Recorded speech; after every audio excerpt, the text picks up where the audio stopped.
To be a Steelers, consider others before you consider yourself. To protect your brother, even from himself. To give support at your own expense. And when wearing the black and gold suit of armor, make sure nobody desecrates it, disrespects it. Most importantly, we ourselves don't dishonor it.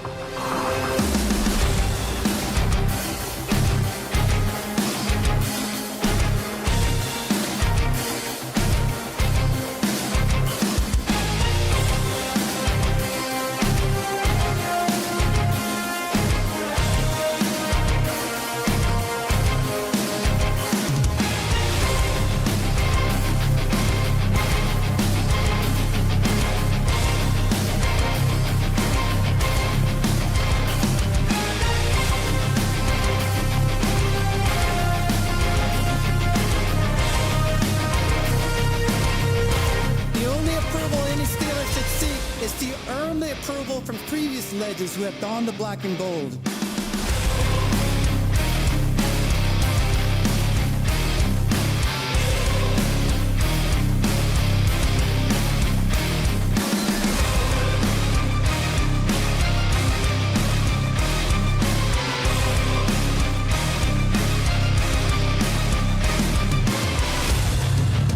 These virtues I learned while playing for the Steelers are what make the legacy of the black and gold timeless. They are passed down in the locker room from the steel curtain to anyone who valiantly wears the black and gold. Creating a brotherhood that is deeper than money, business, and winning. To be a Steelers, consider others before you consider yourself.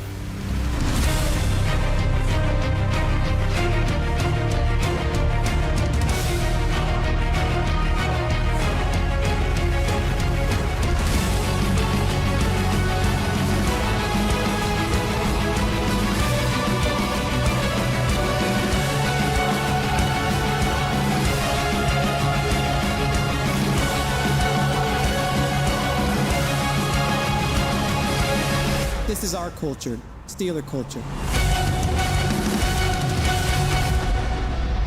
Now, here are your hosts, Rob and Dan, the Steel Twins.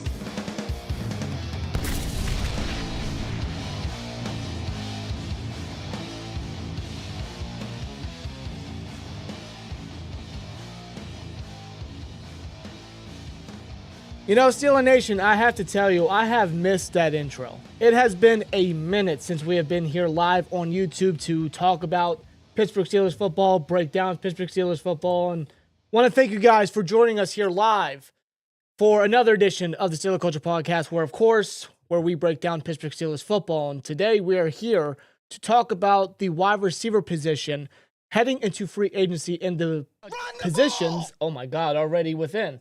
Jacob Frederick, good to see you. Remember, for 10 months, says, yo, Steelers, you guys want Cooper Kupp? Let's go Steelers.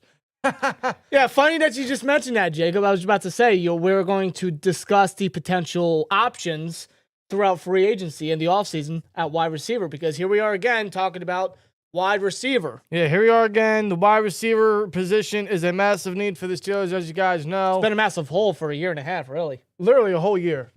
A whole year. Yeah. And we are still trying to find a solution. Yeah, dating back to the Brandon Ayuk situation. We all know how that went down. And they're apparently listening to offers again. I'm not falling for this Me again. neither. No. Dude, I'm not dipping my toes in that pool again. I read that, and I just turned a blind eye. I kind of just like, whatever. You know, it's well, like, let me say, it doesn't make sense. No, it doesn't. It's stupid. Well, it's not. Well, there's another receiver on the trade block that's on their team. Correct. Because not only are we going to discuss some free agents that the Steelers could sign or bring in, and believe me, there's not many. We'll get into it. We're going to discuss trade candidates as well, as the Steelers are in the listening for trade options out there. One does include Cooper Kupp, like Jacob Frederick said, and of course Deebo Samuel. And I'll even put out a Christian Kirk, who the team could have had before the trade deadline last year if he didn't break his collarbone. Yes. They had a deal in set for Christian Kirk, and then he got hurt, and we had to settle for Mike Williams. And now here we are, again, going into free agency with so many holes, but receiver being one of the biggest ones. Yes, of course, indeed. And no quarterback yet signed to the roster. No, not until the due date, which is March 12th. in order for the Steelers to try to keep them in the Steel City until they are able to negotiate with other teams out there. And we will discuss the receiver position. We'll discuss the update on the quarterback situation, which, hint, hint, there's no update. It's just a matter of what teams are involved in what. Clock is ticking, Khan. They are. The I clock don't is know what to ticking. tell you. It's like you kind of have to figure it out. We will discuss Khan and his combine comments regarding a bulk of situations, a bulk of positions that he discussed, which includes running back, receiver, defensive line, corner, all that. We'll discuss the meetings that the Steelers have had throughout all the combine week. Mm-hmm. So far, there is expected to be more, as combine weekend, I should say, is still going to be happening. Yes, and I'm gonna just put out right now the names I'm looking at. Bring a big smile to my face. Yes, they do. They're looking at the top dogs for a lot of positions, which tells me that the floor is wide open when it comes to the draft. And the Steelers got a lot of cap space to work with in free agency. So that just means whatever they fix in free agency just adds a ton of flexibility for whatever else is left of need in the draft.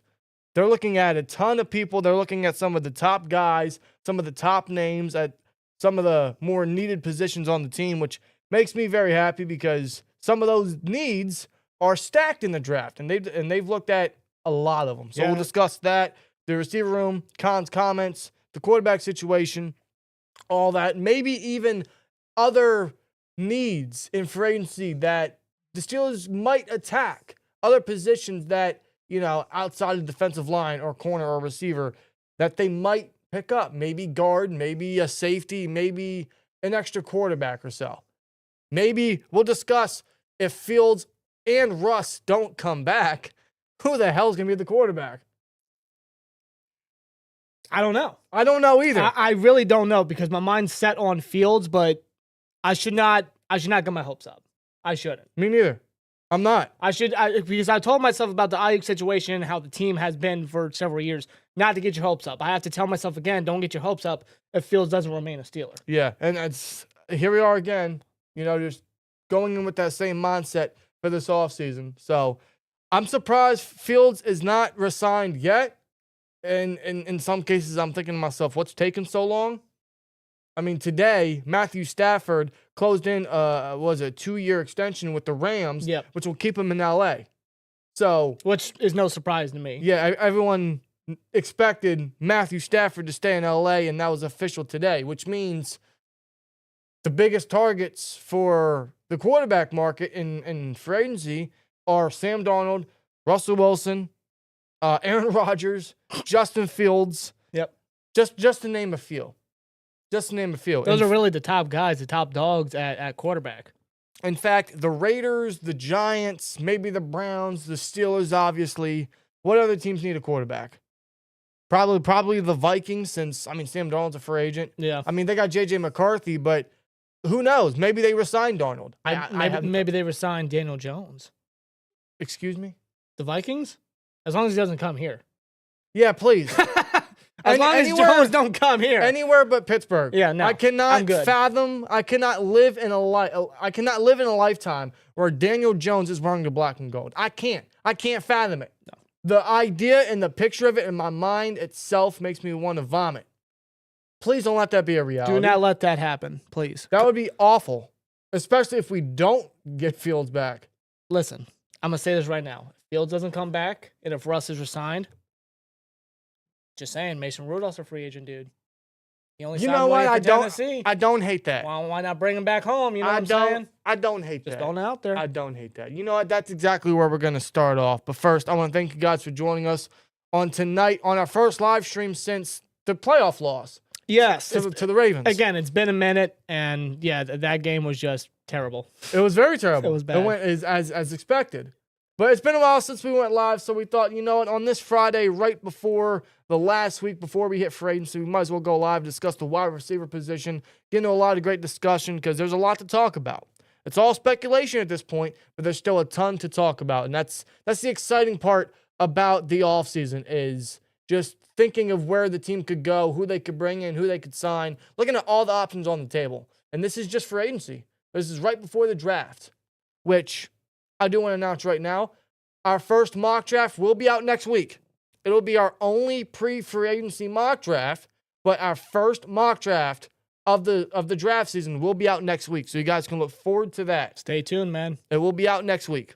And we will have a discussion video regarding the defensive line position and the free agent targets and the options the Steelers could look into in free agency. Well, that will be uploaded as well next week. Yeah. So you guys can look forward to those two videos coming next week. But our first mock draft coming next week. It is finalized. The player clips, the graphics are edited. It's just a matter of making the video. That will be done over the weekend, and the mock draft will be out next week. You guys can look forward to that. Let's see what's going on in the chat, man. There's a poll for you guys.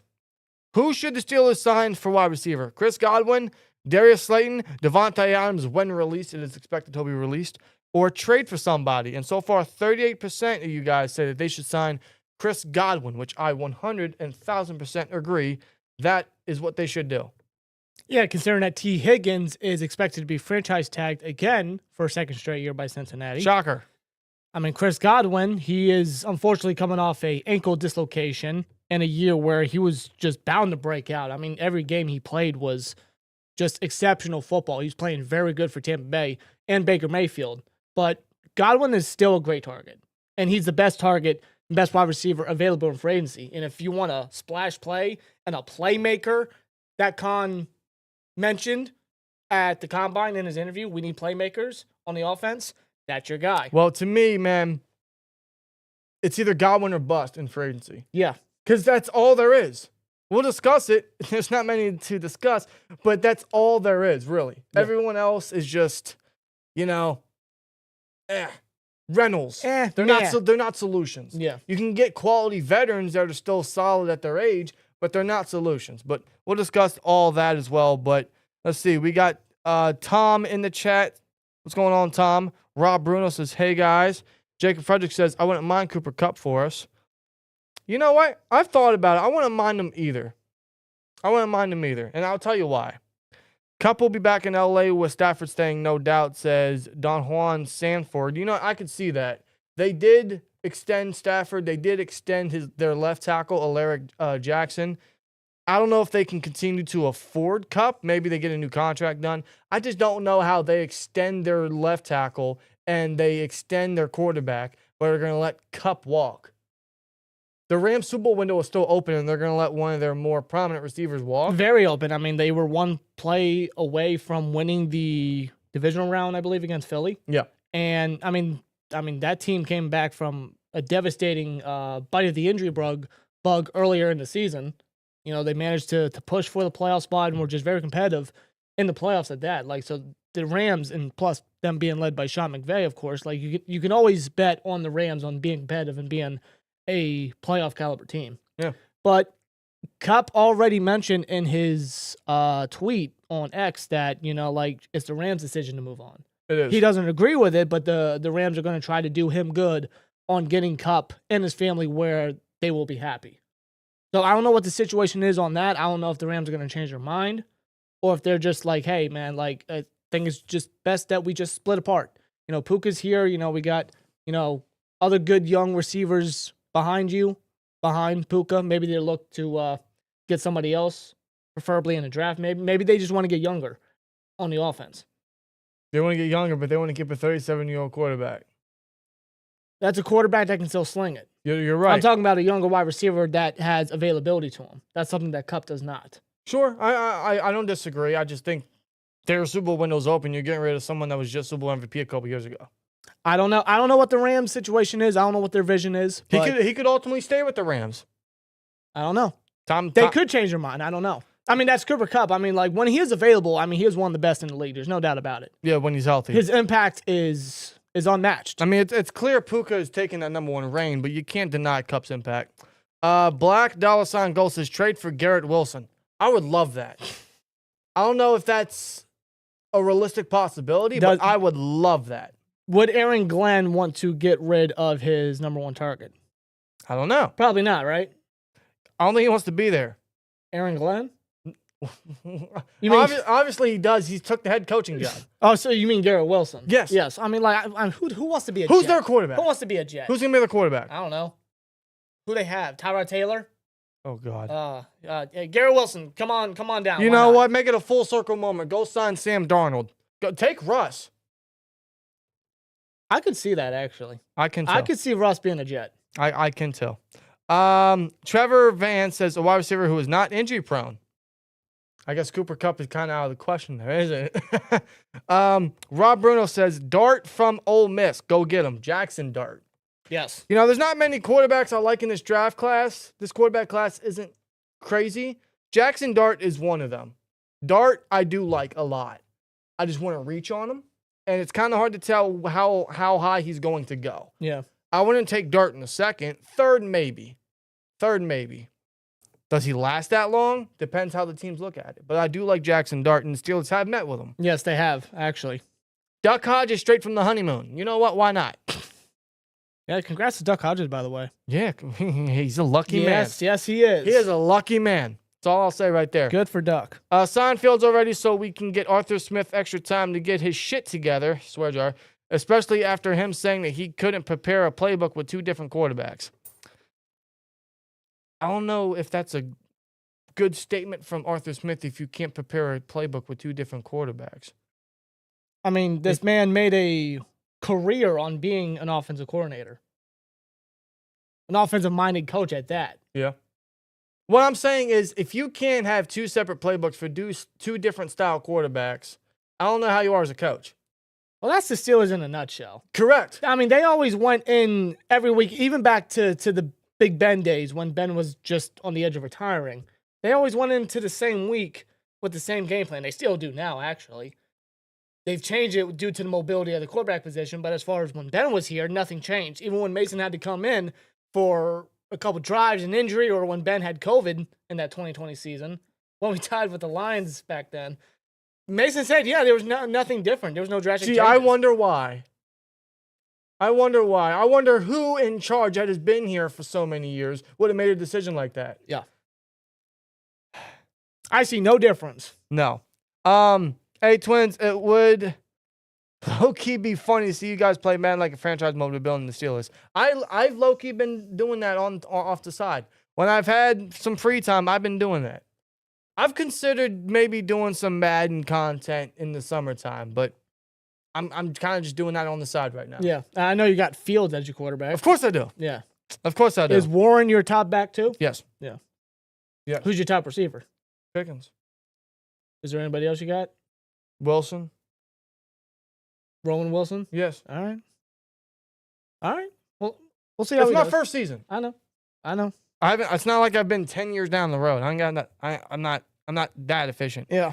Fields will test the free agency market, then come back and negotiate a deal with the Steelers. Well, I hope he doesn't test it too long, because he might sign elsewhere. And if the Steelers are looking elsewhere, Fields might get the indication, hey, you know what? They don't want me here. I'm going to go sign somewhere else. I sure hope not. I would get a deal done with Fields as soon as I can. ASAP. You don't let any team sniff anywhere near Fields. Yeah. You don't even let them look his direction. You make sure, hey, you're locked down here. We have faith in you. We see your upside. Show us what you got. We'll send Calvin Austin over there in a third for Garrett. You know what? I like that trade. Would the Jets take that? Garrett Wilson for a third, and Calvin's a steal. That would be robbery by the Steelers. Yeah, it would be. Which is something that Khan has done before. I don't know if that is. I don't know if that would be enough. But it's the Jets, so you never know. It's Woody Johnson. He's a moron. Yes. Let's see. Sup, Twins. Would Will Johnson from Michigan be a good cornerback to draft this year? He's the number one corner in the draft. Yes. And I do put him over Travis Hunter. Yeah, he would be. But he's not going to be there at 21. There's a couple really good first round corners, though. Many people said that Mitchell wasn't going to be there for the Steelers pick. Will Johnson's not going to be there. If Will Johnson is there and we don't draft him, I'm going to throw a fit on draft night. Let me tell you. Him or Barron from Texas. Jahdae Barron? Yes. Yeah, I want Barron. Yeah. But I know they might go D-line most likely. If not, they might go receiver. They might go running back. It really depends on who's on the board. Again, like draft boards are drastically different for all 32 teams. I don't know. And players that are projected high selections for some reason fall down. Well, it's also what do they fix in free agency? That's going to allow them to maybe go corner. That's obviously going to be a big impact. Or maybe go wide receiver. Could be. Defensive line stacked. Cornerback is heavy early on. Receiver is heavy early on. Running back is very stacked. Loaded. I mean, yeah. I don't know, man. I don't know. But yeah, Will Johnson would be great if he were to somehow fall, but ain't no way that's happening. Are we considering GP at number 1? Do you think Godwin is number 2? Not many number 1 options for agency or the draft. Yeah, GP would be the 1. And I still think he can be the 1. And Godwin would be the 2. That would be excellent. And then you can still draft a guy for depth purposes or to challenge Roman and Calvin Austin as a slot weapon. Plenty of guys you can take probably day 2, day 3 if you wanted to. Yeah, that's a perfect scenario right there. It's not Arthur Smith, it's Tomlin. He's holding everyone back. The Killer Bee should have won at least 2 Super Bowls, says Art. Art, you are correct. You are the smartest Art in the fan base. In the entire organization. I'll tell you that right now. Yeah. I don't know how we didn't. I would have no issues or problems with bringing in DK Metcalf, Chris Godwin, Darius Slayton, or others out there who we can get. Would DK be up for trade? If you remember last offseason, the Steelers it was phrased that they were scorching the earth, and I believe they called Seattle to see the availability of DK. Now, would Mike McDonald want to get rid of DK? Probably not. Well, I don't know how reliable John Frisella is on X. Who? John Frisella. According to he has 99,000 followers. All right, so he got a following. He says the Seahawks and Packers are working on a potential trade involving DK Metcalf. I don't know if that's legit or not. Man, nowadays, I mean, you got to take everything with a grain of salt. I know. I don't know who to trust anymore. I mean, like, how would he know that but Schefter don't? Or at Rappaport? Or Jeremy Fowler? Yeah. Or any of those guys, you know what I mean? I agree. I don't know who to trust. No, I don't believe that for a split second. Yeah. But I do believe that the Steelers tried to reach out last season or last offseason for DK. I'm not sure if they do it again, but I'm not sure if Seattle's going to want to get rid of DK. Right. I mean, aren't they potentially looking at cutting Tyler Lockett, the Seahawks are, for cap reasons? Because of what Smith and Jibba did last year? I mean, I could see that. I would welcome Lockett. He wouldn't be a solution. He wouldn't be here long. He would be like... He'd be like if we were to trade for a Debo or a Coop or a Christian Kirk. Yeah. He's a vet, a quality vet, but it doesn't erase us from going receiver early. No, and I've always liked Lockett because he's a quality veteran. He's still got strong hands. He doesn't have to be the primary target, and he's a leader. Correct. He's a leader. He's the leader that the Steelers could use in that wide receiver group. We have not had a leader in quite a long time. I feel like that is essential to the wide receiver room, to George Pickens at that. Yeah. Jacob says, I saw we were interested in Judkins. Do you guys want him? Yes. I would love Quinshon Judkins. Or even Trey Henderson. Yeah. Trevon Henderson? Yeah, either one of those. I mean, they're just great backs. They're explosive. Any of the Buckeye backs would be great. The only thing with Judkins is I don't see him falling out of round 2. So if we want him, we're going to have to take him round 2. And I'm only taking Judkins if Caleb Johnson is off the board, if the Steelers go running back round 2. Right. Honestly, I'm going to say this right now until, moves are done and signings happen for the Steelers. I don't see the Steelers taking a running back outside of round 2. I think within the first 2 rounds they take a running back. Do you? That's my bold prediction per se. Okay. That's just what I think because I feel like, they're going to tender Warren. Najee, I mean, the door isn't closed yet, though I don't see him really returning. So as of right now, I only see the first 2 picks being running back. Most likely round 2. That's what I think. Unless there's a running back in round 1 where they just feel like that they can't pass up. There's only 2 I would take in the first round. Yeah, and they're obvious guys. It's Genty and Hampton. Yes. That's it. And that's obvious. But do they take a running back round 1 again? Genty's generational. I know he is. Listen, I think he should have won the Heisman, Genty. They are both explosive breakaway backs that we need. Yes. Like, if you want to improve the run game and rely on the run game, those are two guys that'll be a massive difference maker compared to Najee. Yeah. Najee's slow. Najee's good. He'll get you to tough yards. But is he going to break away? Is he explosive? Does he have that breakaway speed? The answer is no. We need that breakaway ability. Mm-hmm. We don't have that. No. And taking a running back round 1, it's not the most, like, satisfying pick like it was back in the day. But I will say, in recent memory, when you look at Jahmyr Gibbs and Bijan Robinson, when they were taken in the first round for their respective teams, and you see the impact that they bring to the table. You see how dominant that they are running the football, on how impactful that they are for their teams. If either of those backs were to fall to the Steelers pick, could you see the Steelers selecting either one of them? Yes. Because they, their mindset, their way, the Steeler way, is running the football. You'll see. Well, for one, it's kind of hard to tell now. It depends what happens in free agency. But I expect them to maybe grab a corner, hopefully in free agency. I expect them to pick up a defensive lineman in free agency. Receiver's hard to tell because there's not a lot of people in the poll. They could draft receiver early. They could draft receiver later. No later than probably round 3. Mm-hmm. That would open up the door for potentially running back early on. They're going to need a running back. Warren, I don't know if he can be the one. I want to say he can, but, we still need someone else in that room. So I'm not ruling out run. I'm not ruling anything out. No, I feel like you can't because, again, like with the meetings that they've had, we'll get into it later, but, like they are really targeting the heavy favorites or the top guys at their positions. Yeah. They're really looking at every direction, which is a great thing. See, I'm not ruling anybody out. It all depends who's on the board. I'm not saying he's going to fall, but if Genty is there, I think he's going to be a Steeler. How did the Steelers pass on that? I would not be surprised one bit. But I don't see him falling past Dallas or the Broncos. Or even the Raiders at that. No, if they don't sign a running back in free agency, I don't see how he falls past either of them. Yeah. Hampton might be there, but he also might be taken. You look at defensive line. Kenneth Grant, phenomenal. Derek Harmon, phenomenal. 2 top guys at defensive line if they go with them in the round 1. Corner, Barron, Amos. Will Johnson's not going to be there. There's still a name to throw in that category. I mean, Benjamin Morrison from Notre Dame. I mean, there's so many names that could still be there. Mm-hmm. Maybe they go another position we're not thinking of.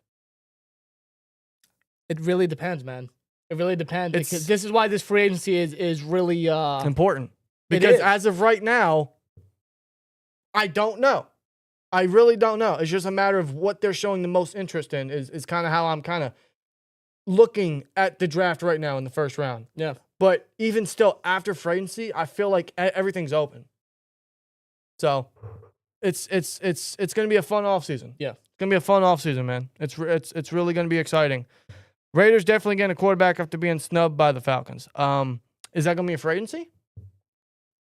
Because according to Adam Schefter, he says, and I quote, with Matthew Stafford remaining with the Rams, the Las Vegas Raiders now are expected to investigate veteran quarterback options that include Russell Wilson, Justin Fields, and Sam Darnold per sources.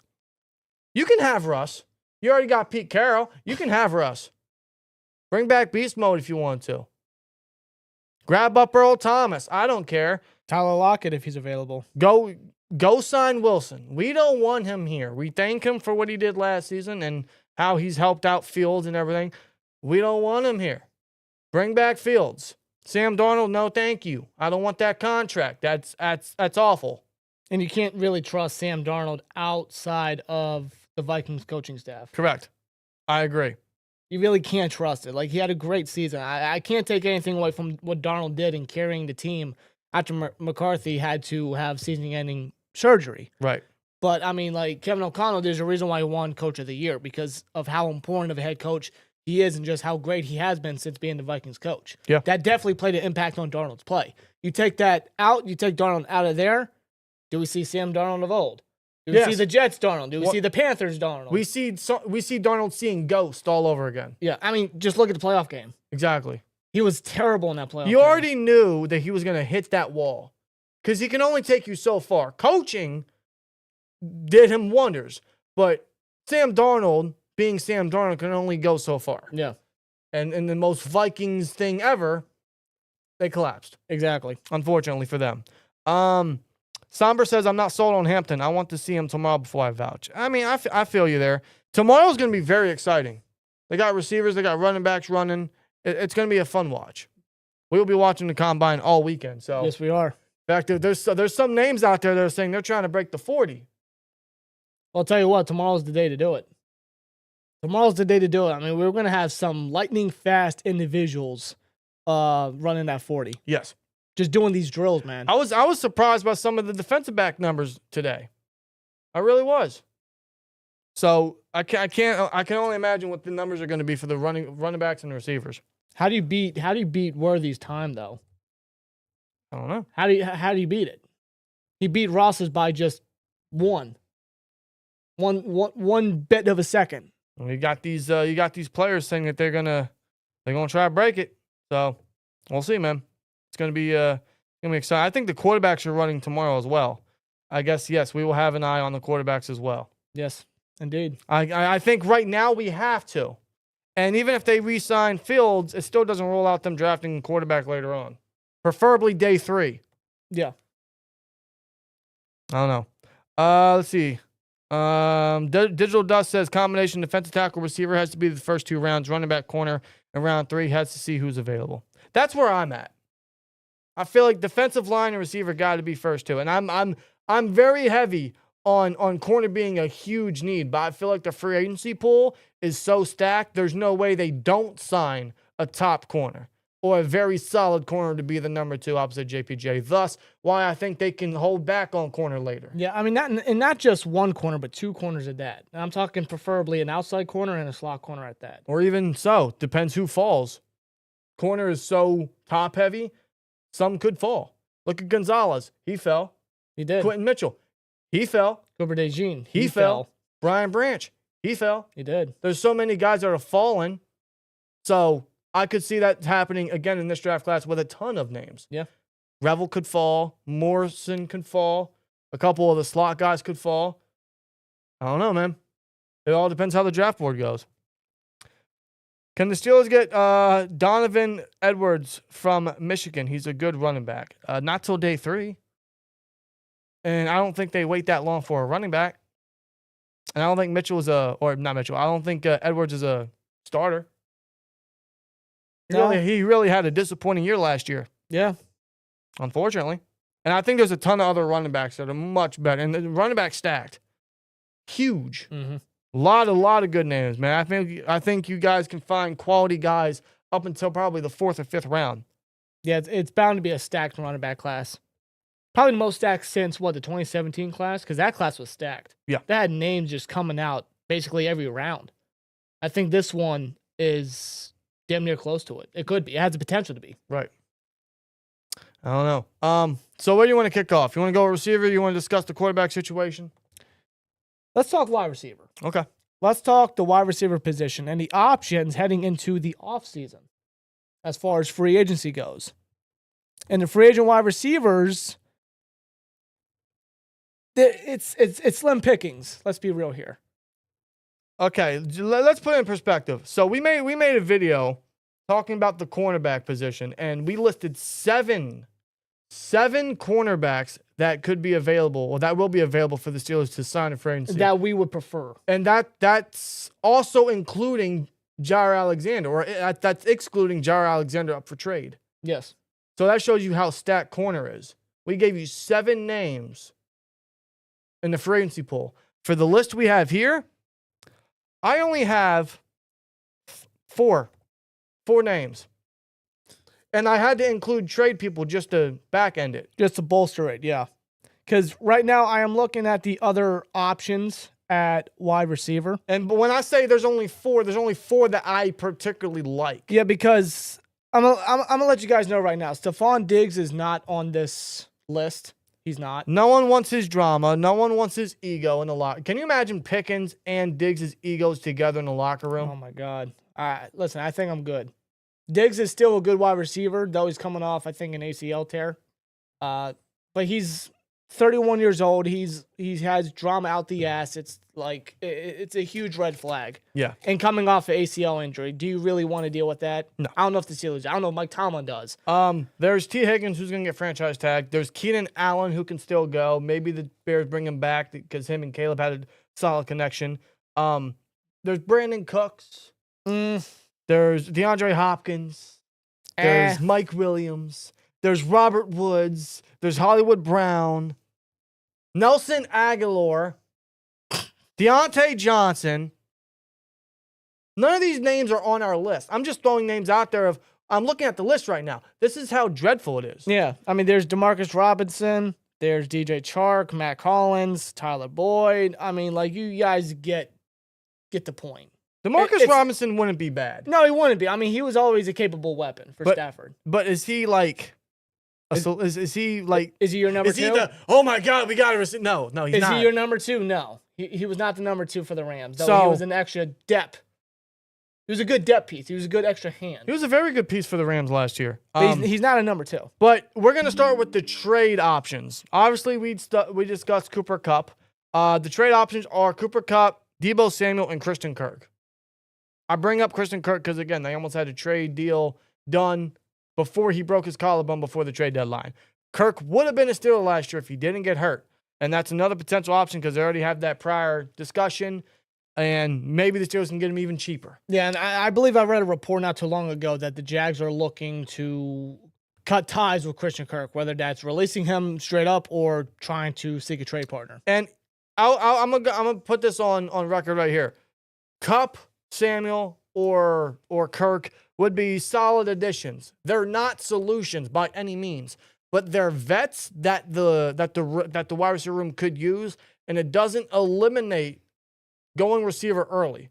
In fact, I think that would be ideal for the receiving room. You have Pickens, you have Roman Wilson, you have Calvin Austin as the 3 or 4 or 5. You would bring in a vet like Kupp or Samuel or Kirk, and then you would still draft someone very high within the first 2 rounds, in my honest opinion. I think that's a solid way to go. The only negative with getting a Samuel or a Kupp or a Kirk is you would have to accept their contract. And we're going to start with Deebo Samuel. His contract, he has a cap hit of almost $16 million, and the Niners have already said they're going to trade him or cut him. Deebo Samuel's done in San Francisco. They've already made that clear. Well, you've seen what Jawan Jennings did stepping up when I got hurt. You've seen what Ricky Parasol did. George Kittle's still a top tight end. It's like Deebo is no longer necessary. So they are going to suffer, the 49ers are going to suffer a $31 million dead cap hit by trading or cutting Deebo Samuel. Yeah, so they're just going to swallow the heavy pill there. But $15 million, almost $16 million of a cap hit in his last year, and frankly, I don't know if you've seen him lately. He looks a little overweight. He looks a little out of shape, out of football shape. A little round. He's looking a little more like Craig rather than Deebo. Oh, okay then. Jeez. Well, we know who won the fight in that one, though. Yes, but out of all these trade options, Deebo would be my least favorite to grab, my least desire for the Steelers to pick up because of those reasons. And frankly, in his last year of his contract, would they give him an extension? Would they give him a new contract? Would Deebo take a pay cut? If they trade for Deebo, it would be cheap because of those reasons, though. Yeah. It would be cheap, and I feel like that at this point, the Niners don't want to get anything that they could out of him. Cooper Kupp in his contract. He still has 2 years left in his contract, but his cap hits are almost $30 million this year and $27 million the following year. Hefty contract. Hefty for someone that is injury prone. The Rams would suffer a huge dead cap hit and would cut ties with Kupp and send him to a quote-unquote contender. We're obviously not a contender, but people have been fooled before. Would they still get rid of Kupp after bringing back their left tackle and quarterback when their Super Bowl window is still open? Yeah. It's hard to see, but they've already told Kupp, hey, we're gonna look at options here. Yeah. It's almost like Kupp is already 1 foot out the door. Yeah, I mean, Kupp doesn't, obviously he doesn't agree with it, but the Rams are going to try to do him good and his family good on getting Kupp to a contender in a place where he and his family will be happy. So if the Steelers trade for Kupp, $30 million of a cap hit for this year, they're going to have to give him a new contract. Yeah. What is that? Would that be a pay cut? Would that be extending him a year to cut that cap hit in half? His contract would definitely have to be restructured. And he's also 32 years old. Now, whatever team that trades for Kupp, the restructure process is going to be a difficult one because of the cap hit. Would a team put any void years down? Probably. Just to kind of like spread the cap out that way that it wouldn't be that big of a deal? Probably. It would lessen the cap? Do they just give him a new contract? I don't know. Does Kupp agree to a new contract? Would he do that? I don't know. It's a difficult situation when it comes to Kupp and the Steelers and that potentially being a trade partnership because of that contract and of his age and because of his injury concerns and his lack of availability at this stage of his career. Yeah. Now, he would be a quality hand. He would be. I feel like, let's say they would sign Fields. I think Fields would, much like a guy like Kupp in the room, someone that is dependable, someone that can work in the slot or outside, someone that is a threat that brings impact and leadership to the room for sure. Yes, indeed. I mean, like when Kupp is on that field, his impact is felt. I mean, when he sets foot on that field, like teams know, shoot, we gotta guard this guy. We gotta keep an eye out for this guy. Yeah. Because Kupp, despite the injury concerns, the guy can still ball. The guy can still go. I feel he's still one of the more crisp route runners in the NFL. His route running and separation is just nasty, and it's something that Steelers do not have. He's very good at that. He's very good at catching the football. He hardly drops it. He's a great leader. He's got a great mindset. Bringing that to the locker room, to the Steel City, would be great for the team. It Sure. would be. Yeah. It's just his age. It's his contract. Though I felt like the contract terms back to the Ayuk situation was never really a problem. The money was never an issue. But this is almost $30 million we're talking about over the next 2 years for a 32-year-old wide receiver that has played 33 games in 3 seasons. Yeah. Not good. I think he'd be a quality hand, but he wouldn't be here long, and I don't know if it's worth that cap hit. Yeah. Christian Kirk, similar situation. Almost over $24 million of a cap hit. That's the thing. So if they were to trade for any of these 3 vet receivers, they would be solid hands, and it wouldn't eliminate them from going receiver very early, but you got to accept a huge contract, which could bring them in cheap, but then again, you're still paying them something that is not worth of what their production is at this stage of their careers. No. So when I look at these trade candidates, I'm not a fan of either. Frankly, I'd rather get cheaper. I'd rather get younger. I'd rather just go receiver very, very, very early.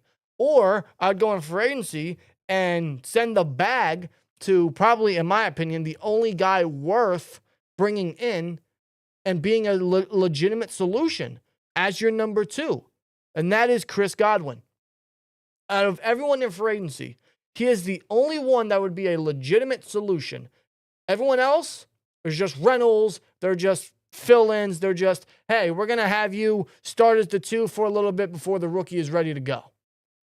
Godwin is the only guy that would be the legitimate solution. 29 years old. He has always been an incredible receiver. He broke out with Brady. He was going to have another great breakout season last year. He was on his way to career highs last year with Baker. He had an incredible first half of the season until he got hurt, which was very unnecessary, by the way. Yeah. They should have drew out their starters, and his injury never would have happened. And I'm not worried about his injury because when he's on the field, he's a studded receiver, and he's someone that's dependable, good route running ability. Great route running ability. Strong hands, a veteran, a leader. Like, he's everything that the Steelers need in a receiver right now. He's dependable. He's available. He's a leader. He's experienced. The only thing is you're going to have to pay him probably $22, $23 million a season minimum. Yeah. I mean, listen, like he's definitely going to get paid in free agency, no matter who he signs with. He will get paid. He will be getting the bag. He will get a bag. But considering the fact that we just talked about the trade options and their hefty contracts, Deebo Samuel, Cooper Kupp, Christian Kirk, they're very hefty contracts. Yes. Why would you take the risk on these guys with their hefty contracts when their production and their availability doesn't live up to it? Why would you take a risk on that when you can go into free agency and be aggressive and get an get a playmaker. Something that Khan mentioned at Combine when it comes to the offense. Listen, we need to get some playmakers. You can't ask for a better playmaker or wide receiver than Chris Godwin, man. And what's his estimate? $22.5 million? Roughly. Now I'm looking at the wide receiver contracts because I know Calvin Ridley's making $23 a year. If Calvin Ridley's making $23 a year, how much you think Chris Godwin is worth? 24. Well, Terry McLaurin's getting 23 and a quarter. So is Michael Pittman. Deebo Samuel's getting 23 and $850. DK's getting 24. Nico Collins is getting 24 and a quarter. Devonta Smith is getting 25. Cooper Kupp is getting 26.7. DJ Moore is getting 27 and a half. So these are just kind of ranging where Chris Godwin's going to rank in terms of his market value. Yeah. I'd pay him as much up to $25 million. Yeah. I'd give him more. The contract is not the issue. Financials is not the issue. Steelers have all of it that they can afford to pay Godwin. They were going to pay Ayuk if the trade was going to happen. I mean, they were pretty much at the goal line, so to speak. Like, it was going to happen until Ayuk said, no, I'm just going to stay with San Fran. I'm going to be a Niner. Like, they were going to pay Ayuk a boatload of money. I guarantee you that was well over $25 million. Yep. It had to have been. So if you're going to give that to Ayuk, why would you not give it to a guy like Chris Godwin, who has more than proven his worth and his capabilities? I would. I think Godwin is still a very, very good receiver at this stage. He's always been great. He's always been good. If you're talking contracts and the details, you're looking at because he's 29, 3-year, about 80, 85 million. You want somebody that's going to establish. And that's not fully guaranteed, but that's just, with incentives and all that. Yeah, but if you want somebody that's going to establish an impact and bring his impact to your team, that's Chris Godwin. The guy's great at route running, good at separation, great hands, a physical guy. He can be a touchdown magnet as well for your quarterback, whoever that is. Yep. Godwin should be the guy that the Steelers should be looking at heavily. Well, he's also the only guy that is, in my opinion, a legitimate piece, a fix to the receiving room without having to take receiver too early. Yeah. Otherwise, if they don't get Godwin, because there's going to be a lot of other teams looking to get Godwin, including the Bucs, if they don't get Godwin, these are the only other three options. One is Davante Adams. He has not been released yet, but I figured with a $38.340 million cap hit, the Jets are going to cut him. And A-Rod's not returning, so what's the point of keeping Adams? There's no point. So Adams... Fine business you're doing there, Jets. So Adams should be cut. He is expected to get cut by the Jets. And once he's a free agent, hopefully, maybe he shows interest in the Steelers and the Steelers show interest in him. Yes, he's 32 years old. He wouldn't be a long-term solution. And if we sign Adams, I don't think it erases them from going receiver early either. But can he still play at a good level? Is he still a good route runner? Is he still a dangerous receiver? Yes. Is he still impactful? Absolutely. Yes. I mean, he had just a little over 1,000 yards still, and that's, when he played for both the Raiders and the Jets. But I can't help but think he would still only be a rental because he's only 30. Because he's still 32. But despite his age, Davante Adams, his work ethic is undeniable. That's the thing about him. Though he's getting up there in age and whatnot, and he's probably going to be wanting a hefty contract. But, I mean, he has earned it because of what he has showcased and proven.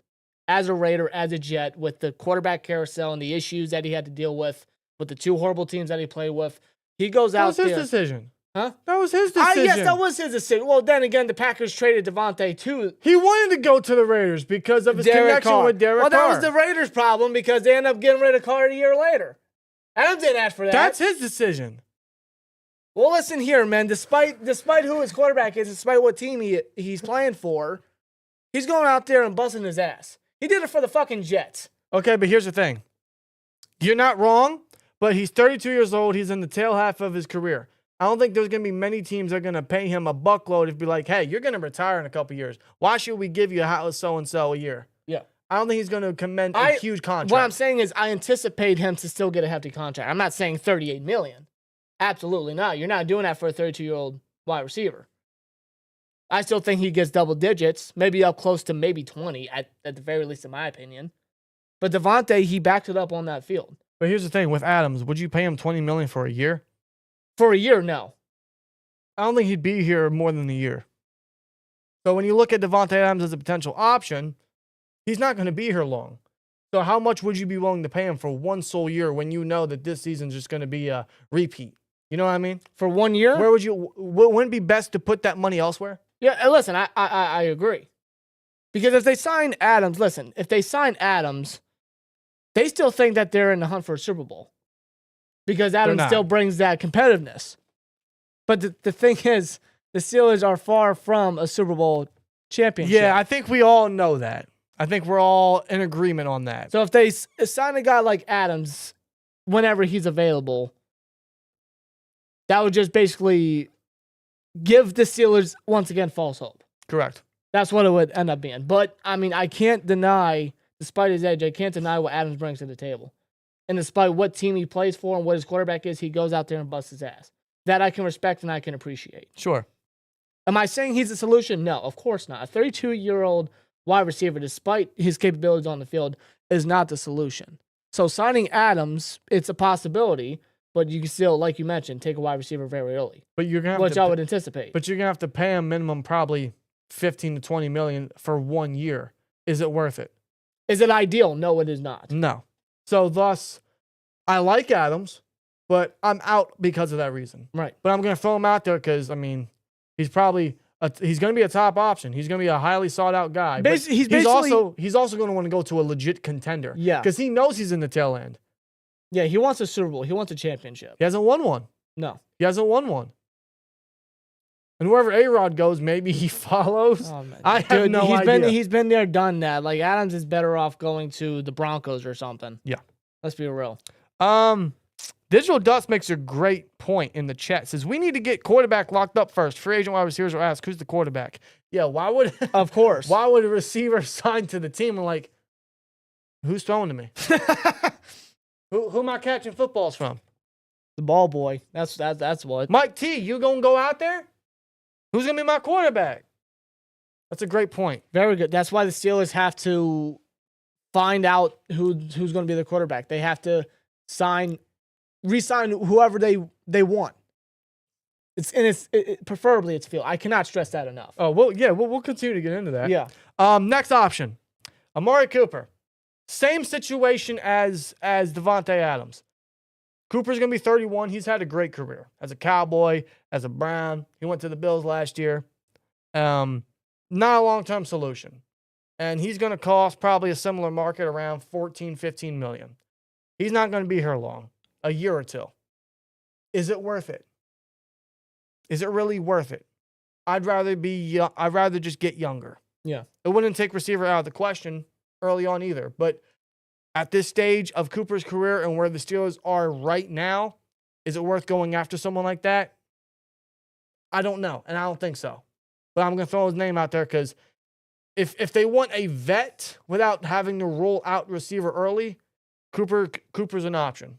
So is Adams. So is like a Christian Kirk if he gets cut. Or a Cooper Kupp. Those four guys are basically in the same boat. It's like they're veterans. They're guys that are just rentals. Yes. That's what they would be. But they don't. Do they do anything? Are they solutions? No, they're not. Do they do anything for us? Do they bring a level of play, of impact to a degree? You know, Adams more so, Kupp more so. I mean, if you want experience in the receiving room, if you want a leader in the receiving room to mentor a guy like Pickens or Wilson or Calvin, if you want someone that's a vet that's going to connect with Fields well, that's a solid option. But again, they're only going to be here for a short period of time. Yeah. The last option that we're going to throw out here is Darius Slayton. I don't think he's a 2. I think he's a very good backup. You know, he was solid with the Giants. He was Daniel Jones's favorite deep threat. He is a deep threat. He's a field stretcher. He is. He's a big play machine. But is he a number 2? No. No, not anymore. He's not the flashiest. He's not the most productive, but he's a very reliable receiver. He's a good deep threat. He can get down the field. He can make those plays, and he's the youngest out of all these options at only 28 years old. I don't know what his market's going to be. He was a starter for the Giants for 6 years. So I would imagine his market's going to be probably somewhere around 14, 15 million roughly at the cheapest. I don't know exactly what his market's going to be because he doesn't have a lot of production to command a huge market, but he has the starting experience. Yeah, he's got the experience. I mean, before Nabbers came to the Giants, he was basically, Slayton was the number one. He had to play the number one. He is obviously not a number one, and at this stage, I don't think he's number two anymore. But Slayton is a decent depth guy, a decent target, a great deep threat at that because of his speed. The only thing I have an issue with him is his hands. I feel like his hands are inconsistent. Okay. I feel like he drops the ball a little too often than he should. But I know that he's a capable deep threat. I know that when it comes to wide receiver depth, I would not mind having him a part of that because we need to revamp the wide receiver room completely and have better depth. Because the depth we had last year was terrible. Are you paying 15, 16 million for depth? No, I'm not doing that. I'm not paying 15, 16 million for depth. I'm not So doing that. you're going to sign Slayton to be your number two for that cost? Unless they can get him, if they can get him cheaper, I'll gladly take him. He's not. I don't think he's 14, 15, 16 million. Well, I don't know what his market's going to be. I'm just estimating at what the average is for the wide receiver market. By the market, I get that. Like, you're not signing him for only $6 million. I mean, maybe you can, but I doubt it. At most, I think the Giants paid him more than that last year. did they? I don't know. At most, if it were me, at most I would pay him up to 8 or 9 million. I think that's doable. I don't think they can get him that cheap. Maybe they can, but there's probably going to be some other team out there that might throw him something extra. It's kind of hard to tell by his market. It really is. Slade would not be a bad depth piece, though. Depth, absolutely. I wouldn't overpay him. I wouldn't overpay for a depth piece. He'd be a very solid depth addition. Yeah, a nice deep threat. A guy that you can get in there for some packages, for some play designs, and just a guy that can fill in there and fill that role if need be. You want to run 4 receiver sets. You want to run empty. You want to put him outside while you bounce Pickens or someone else in the slot. He's that outside perimeter deep threat, for sure. And I do think he'd be a better option than Van Jefferson. Van Jefferson, Mike Williams, absolutely. Yeah. I would welcome Darius Slayton as a depth guy and just like an extra hand in the deep ball if they want to get aggressive down the field. But it's got to be at the right cost. I don't know what his market's going to be. If you can get him very cheap, under $10 million, I'd take it. I would take it. Mm-hmm. I think that's a very commendable contract for him, and I think that'd be a solid addition. But that's it, guys. There's no one else out there. The Pickens are awful. The Pickens are scraps. So when it comes to the receiving position, I don't know what they do. I don't know who they sign. If they sign anybody at that, they might not sign somebody. They literally might not sign somebody. If they don't trade for anybody, they have to sign somebody. There's no question about it. You need to sign a wide receiver. You need to get a wide receiver because they fumbled the ball. Omar Khan and the Steelers, they fumbled the ball on trying to get. They had all their eggs in the basket for Brandon Ayuk. It was Brandon Ayuk and nothing else. They bet on that and they failed. They fumbled. They lost. Yeah. And now they paid the price. They suffered. They had Van Jefferson as number 2. Mike Williams was not used. He was not used. He was a last resort.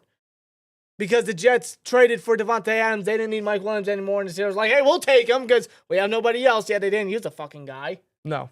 Roman Wilson, unfortunately, was hurt. He didn't play his rookie season, or not much. Well, I'll also throw this at you.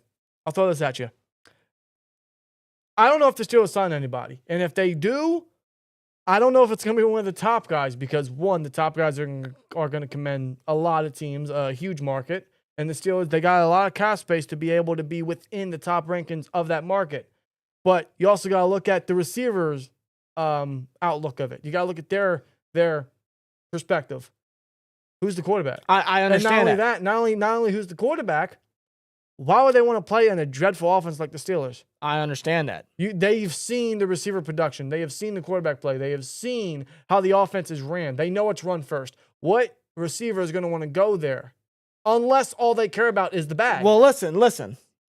That's the Steelers' problem. Correct. That's the Steelers' fault because of the predicament that they have put themselves in for many years because of what the offense has been. That's their fault. If a receiver were to be like, nah, I don't want to come to the Steelers, I don't blame them.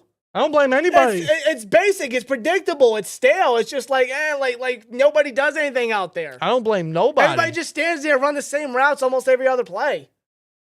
The play's disrupted. Defenders know exactly what's happening, so I totally get that standpoint. Yeah. I don't blame a wide receiver if they didn't want to come here. That's the Steelers' fault. That's where they have to change. They haven't changed yet. I see no sense of change whatsoever. That's funny. But Omar Khan stated that they need playmakers. There's no doubt about that. They absolutely need some playmakers. Well, I also feel it like this. Yeah, they want playmakers, but at the outlook of the Pittsburgh Steelers right now, they might have to overpay people just to bring them in. Because the team's not looking hot. The offense, the coaching, the quarterback situation right now is not looking hot. What receiver would want to endure that? Unless all they care about is the bag. And that's all the Steelers got going for it. It's like, hey, we know we suck, but we'll give you $35 million a season to just be here. And that's all they got. That's their only leverage, maybe. And this is how far the Steelers have sunk now. The Steelers used to be a place where everybody wanted to play. So if it wasn't Mike Tomlin, it was just the fact that, hey, I get to rep the logo. I get to be a Steeler. Now it's just like, oh, I get to be a Steeler? Yeah. Yeah. I hate that, man. I get that same sentiment. I hate that. Yeah, we've sunk down a little bit. You seen the report card for the Steelers? Yes. Art Rooney? Yes. A D. Art Rooney was ranked 28th out of 32 head coach or owners. My bad. What happens when your owner's cheap and doesn't make changes? Anything. And that was voted by his own players. Dude, I actually read a report. Patrick Peterson, when he was here, he had to go to hotels to get the proper training, like workouts and equipment and stuff like that, because the Steelers don't upgrade their equipment. They don't upgrade their locker room. Everything is still as if it was in the 60s. Yeah, no wonder why Steelers have groin injuries every fucking year. Their grades are so bad because everything is outdated. That's why. Bro, upgrade your shit. Upgrade the weight room. Upgrade everything. So when it comes to free agents, everyone's looking at the upgrade Steelers. the conditioning. Yeah. Like the conditioning has been awful for the Steelers for several years. Yeah, I agree. That's why we've had injuries galore left and right. Yeah.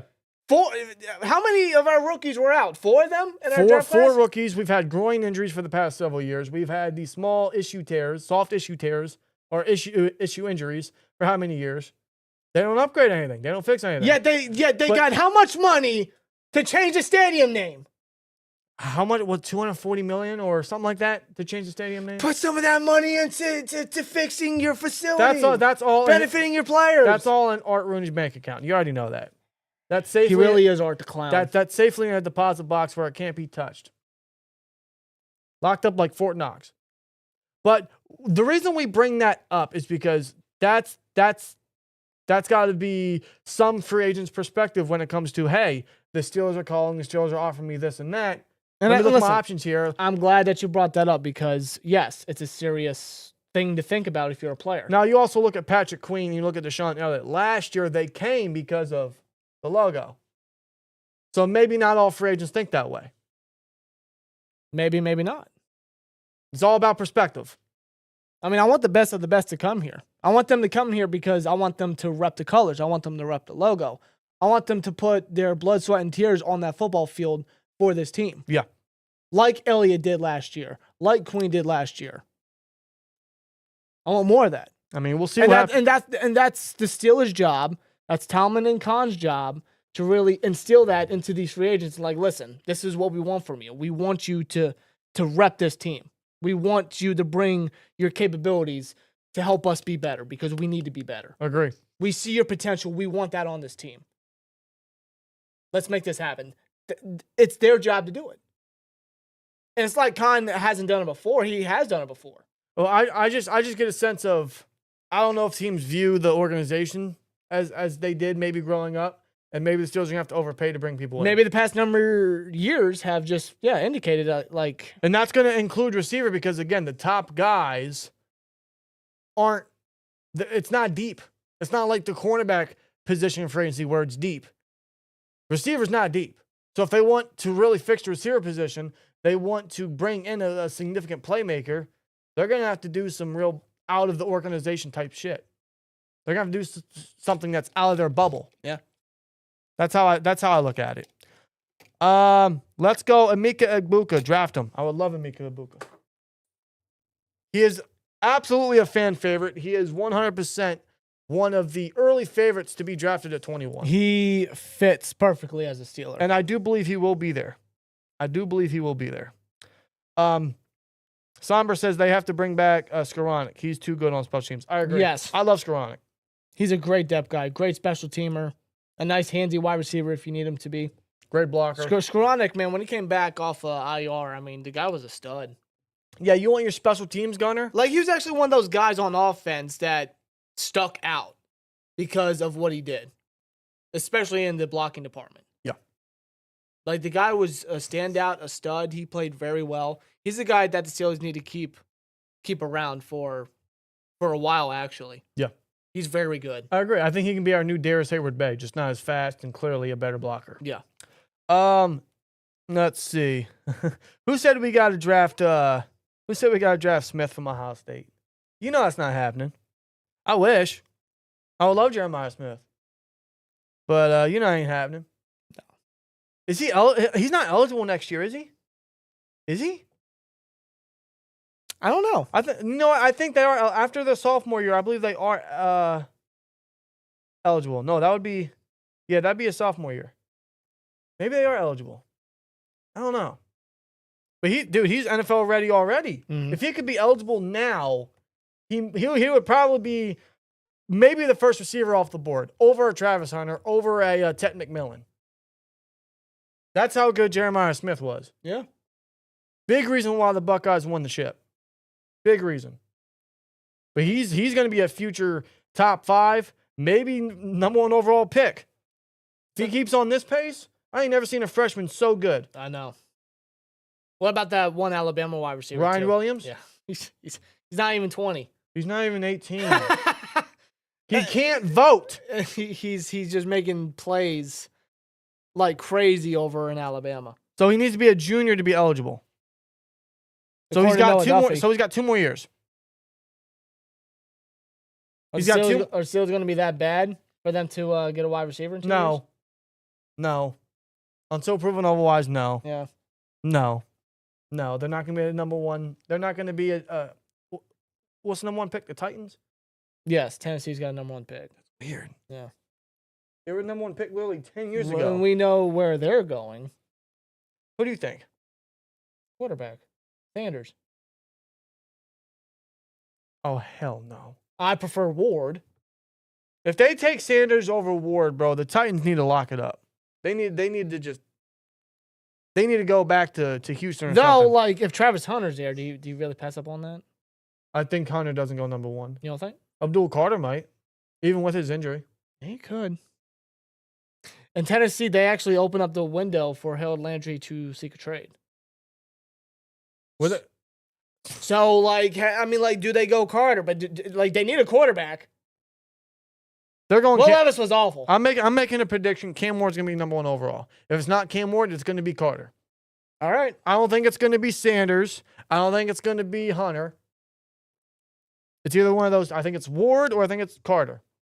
The only 2 that make sense and the only 2 that are justified, in my opinion. Williams will be the number 1 in this draft as a 17-year-old if you get enter. I mean, you're not wrong. You're not wrong. That's crazy. He's going to come into the league before he's even 20, bro. Yo, he's a teenager. That's insane, man. Wow. That is insane. Where do you want to transition, man? We talked about receiver. There's slim pickings. Very slim pickings. You want to discuss quarterback? You want to discuss Khan's comments? Let's dive into the quarterback. Okay. Let's dive into the quarterback because the Steelers, outside of Skylar Thompson on the futures deal, they don't have a quarterback. And they have until March 12th to re-sign either Russell Wilson or Justin Fields to stay with the team until they can negotiate with a number of teams in free agency. Now, before we discuss Russ or Fields, let's hypothetically say both sign elsewhere. Let's say Russ goes to the Giants or goes to the Raiders and Fields goes to the Jets or goes to wherever, right? Who's our quarterback? Who's the Steelers quarterback? Well, looking at the free agency pool. Chat, who would you want to be the Steelers quarterback if it's not Fields or Russ? if they can't bring back either guy, who would be your quarterback? Because right now, I don't know. And I don't want it to be Rodgers. Not doing that again. No, thank you. That's why I didn't bring his name up, dude. No, thank you.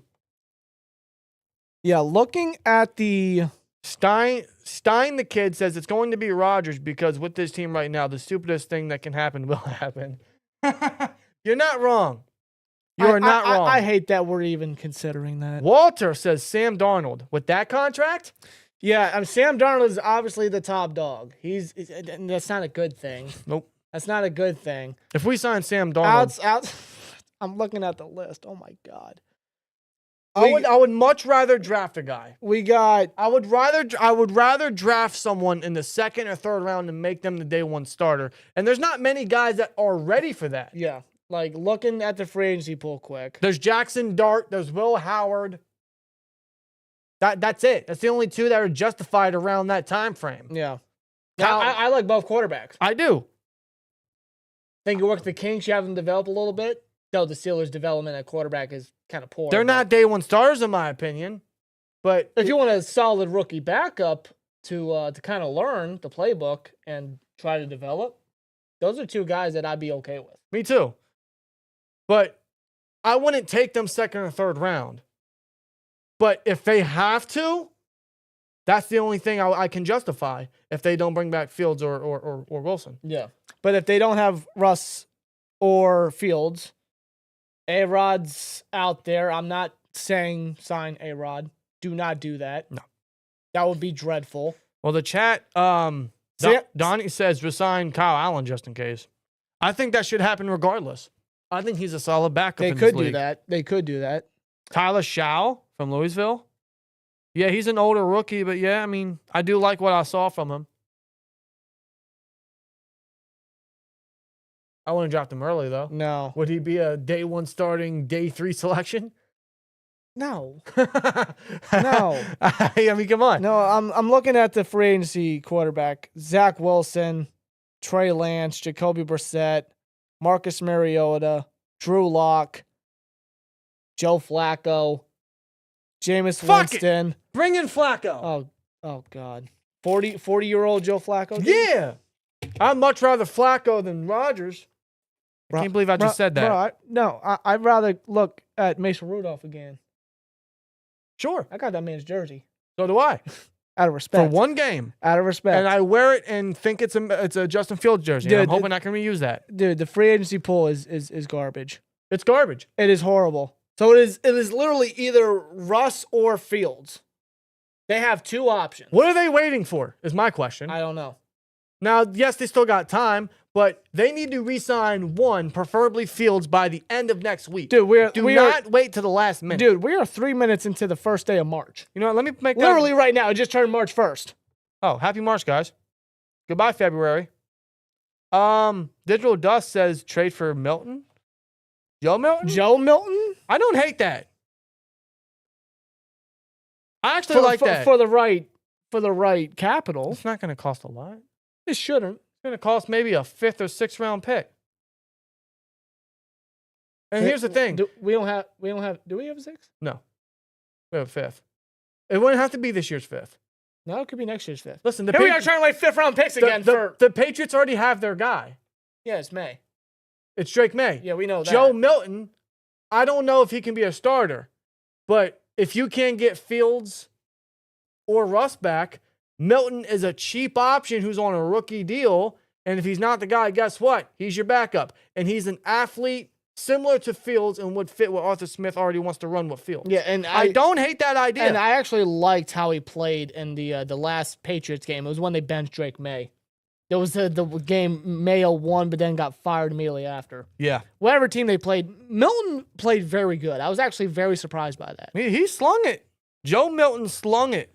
So, I mean, I'm glad that he brought that up in the chat. Well, shout out to Digital Dust with that idea. I really do favor that. I don't hate it. Honestly, if they want to trade him just to be a backup, go for it. I mean, because, say you have Russ or Fields. Who is the backup? I would resign Kyle Allen. If you want to Would they do that? Would they do that? Yeah, he's cheap. Or do they go in free agency and look for a veteran backup? Who's that? That's Kyle Allen. Is it Kyle Allen? Or do they look to kind of get a better upgrade? Who? Right now on the list, I'm looking at Marcus Mariota. No. Mariota, maybe. No. Heineke, Taylor Heineke. No. Not even as a backup? No. I always liked Heineke. Yeah, not right now. Oh? No. 2020, sure. No, not now. No Jameis Winston? No. No? No. I think, first of all, I think Jameis Winston ought to just hang up the cleats and go into media. Winston can sling it. He's just not a smart decision maker. Yeah, That's his why would problem. we want that on the, No, on the team? listen, I'm not saying I want it. The team's trying to protect the football. Yeah, they're a little too protective of I would of the re-sign football. Kyle Allen. So it would be Fields, Kyle Allen, and a rookie? Is that what you're saying? Yeah. Is that what you're thinking? Or I'm not opposed to it. or it could be Fields, Joe Milton, and Kyle Allen. They could do that. I'd trade They could have Milton and Allen fight it all for number 2. I would trade a 2026 fifth round. Actually, for I Joe don't Milton. mind that. Say Russell Wilson, Joe Milton, Kyle Allen battling for number 2 backup. Yeah. They could do that. Yeah, test, not the rookie, test the second year guy. Yeah. Hey, I'm all for that. I'm up for it. These are just options, guys. As long as they bring back Fields. Yes. There's a poll in the chat. 100% says Fields over Russ. 100%. Not a single vote for Russell Wilson. Just re-sign Fields. Russ can go to the Jets. He can go to the Giants. He can go to the Raiders. He could go to the Vikings. He can go to the Browns. I don't care. I don't care. Bring back Fields. We have always been on that hill. We've always planted our flag on that hill. We're going to remain there until a decision is officially made. I'm going to continue to say it. I don't think he's the guy, but give him the chance. Build everything around quarterback. Yep. He is a solid enough starter to get you where you need to be, get you where you need to go. So it gives you all of the freedom and the flexibility to fix everything around the quarterback position, and you can still draft someone very high in 2026. It is the best path for the Steelers right now. It is the best scenario. It's the cheapest. It's the best scenario for the Steelers. It's the path that the Steelers should be on, but knowing the Steelers, they'll probably just swerve, go in another path, and it'll be the worst path they could ever go on. Go with the young guy. They should Go with with him. the cheaper Go with option. the most upside. There you go. You have to feel. You look at all the other quarterback options. No other option has a bigger upside than Justin Fields. I'm being real with you guys. And I want to see what Fields might have learned from Russell Wilson playing back up to him. Agreed.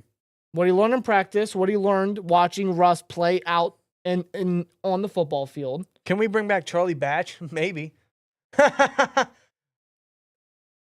16's available. 16 is available. I believe it is. Hey, why not? Sure. I love that. And why idea. not get Maddox back? You know, he can try to get his job back. Man, I'd even bring back Josh Dobbs. He's a free agent, by the way. I always like Dobbs. He's a free agent, by the way. Bring him in. Why not? I'm not opposed to Dobbs coming back. Titans draft 4. Do they get rid of Levis? I think they keep him as a backup. Levis is a backup. Yeah. Levis is the backup, at least until his contract's done, Yeah. which is for another 2 years. Yeah. Trade for Geno Smith? Trade for Geno? Kindly no. I'm good. Kindly no. And what's his contract details? I'm good on that. He's coming into the last year of his contract with a $44.5 million cap hit. Hard pass. No, the Seahawks can keep that. You can keep Russ for cheaper and get the same result. And even I don't want to do that. Oof. Even I don't want to do that. You know what? You can resign Fields for much cheaper and get the same result. You know, maybe, let's be honest. Maybe pull a book out of Seahawks playbook because they moved on from Russ and went with the backup, which was Geno. And Geno ended up having a very good bounce back season, comeback player of the year winner. I'm not saying Fields would do that, but I'm just saying take a shot at it. Go with that upside. I guess. You know what I mean? No, I get what you're saying. You know what I mean? Yes. All right. I get what you're saying. But I'm not. Go with the backup. Yes. I get what you're saying. All right, then. All right. I get what you're saying. Okay, then. I heard you. But Fields has always had a lot more upside than Geno. Then all right, then. Let's go. That's what I'm saying. Let's ride with Fields. We can't say that no more, Rob. Oh, yeah. That's Russ's thing. Let's slide. I think it's a new thing for Fields. Run with Fields. Yes, same result. Yes, same result. It would be the same result. I think no matter who the quarterback is, it's going to be the same result. At least go with the most upside. What we're saying is re-sign Fields. I think we've made that known for a while now. And the Steelers are, I don't know what they're doing their due diligence, they're looking at all options. Omar Khan said all options are on the table. Well, Donovan Grimes just said in the chat, how about J.J. McCarthy? He's a perfect fit for the Steelers. Would they trade him?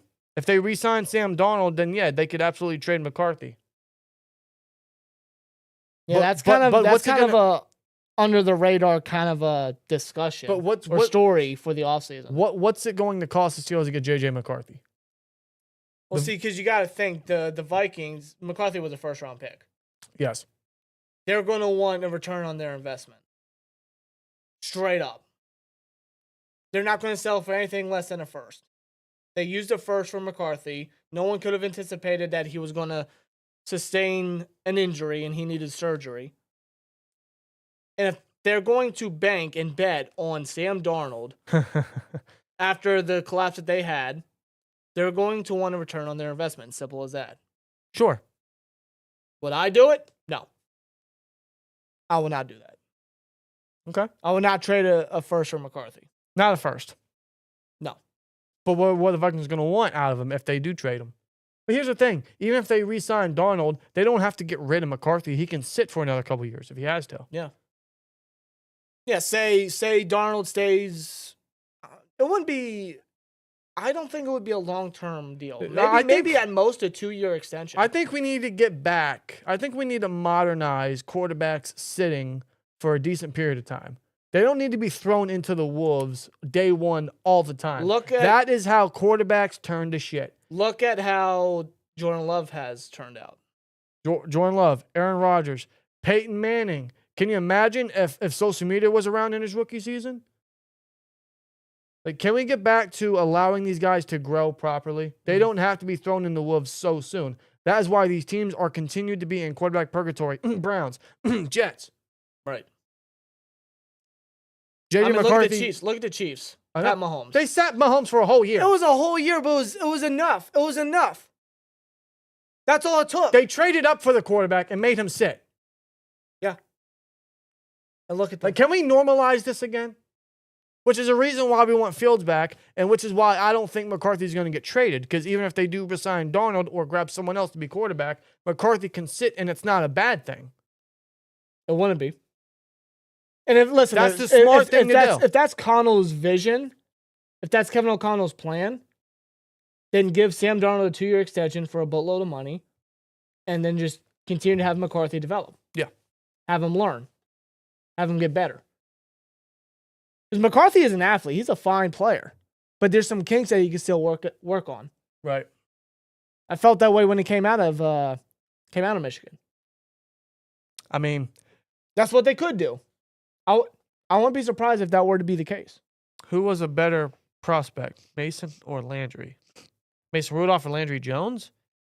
Mason. I liked Mason's tape more than Landry. Yeah, clearly. I mean, come on. He was always a better prospect. Yeah. They also had one of the greatest offensive coaches in league history from Mahomes. I mean, yeah, coaching really does matter. You're right. Coaching absolutely matters. You're only as good as coaching. That's what I always say. Yeah. But bring back Fields, dude. I don't know what's taking them so long.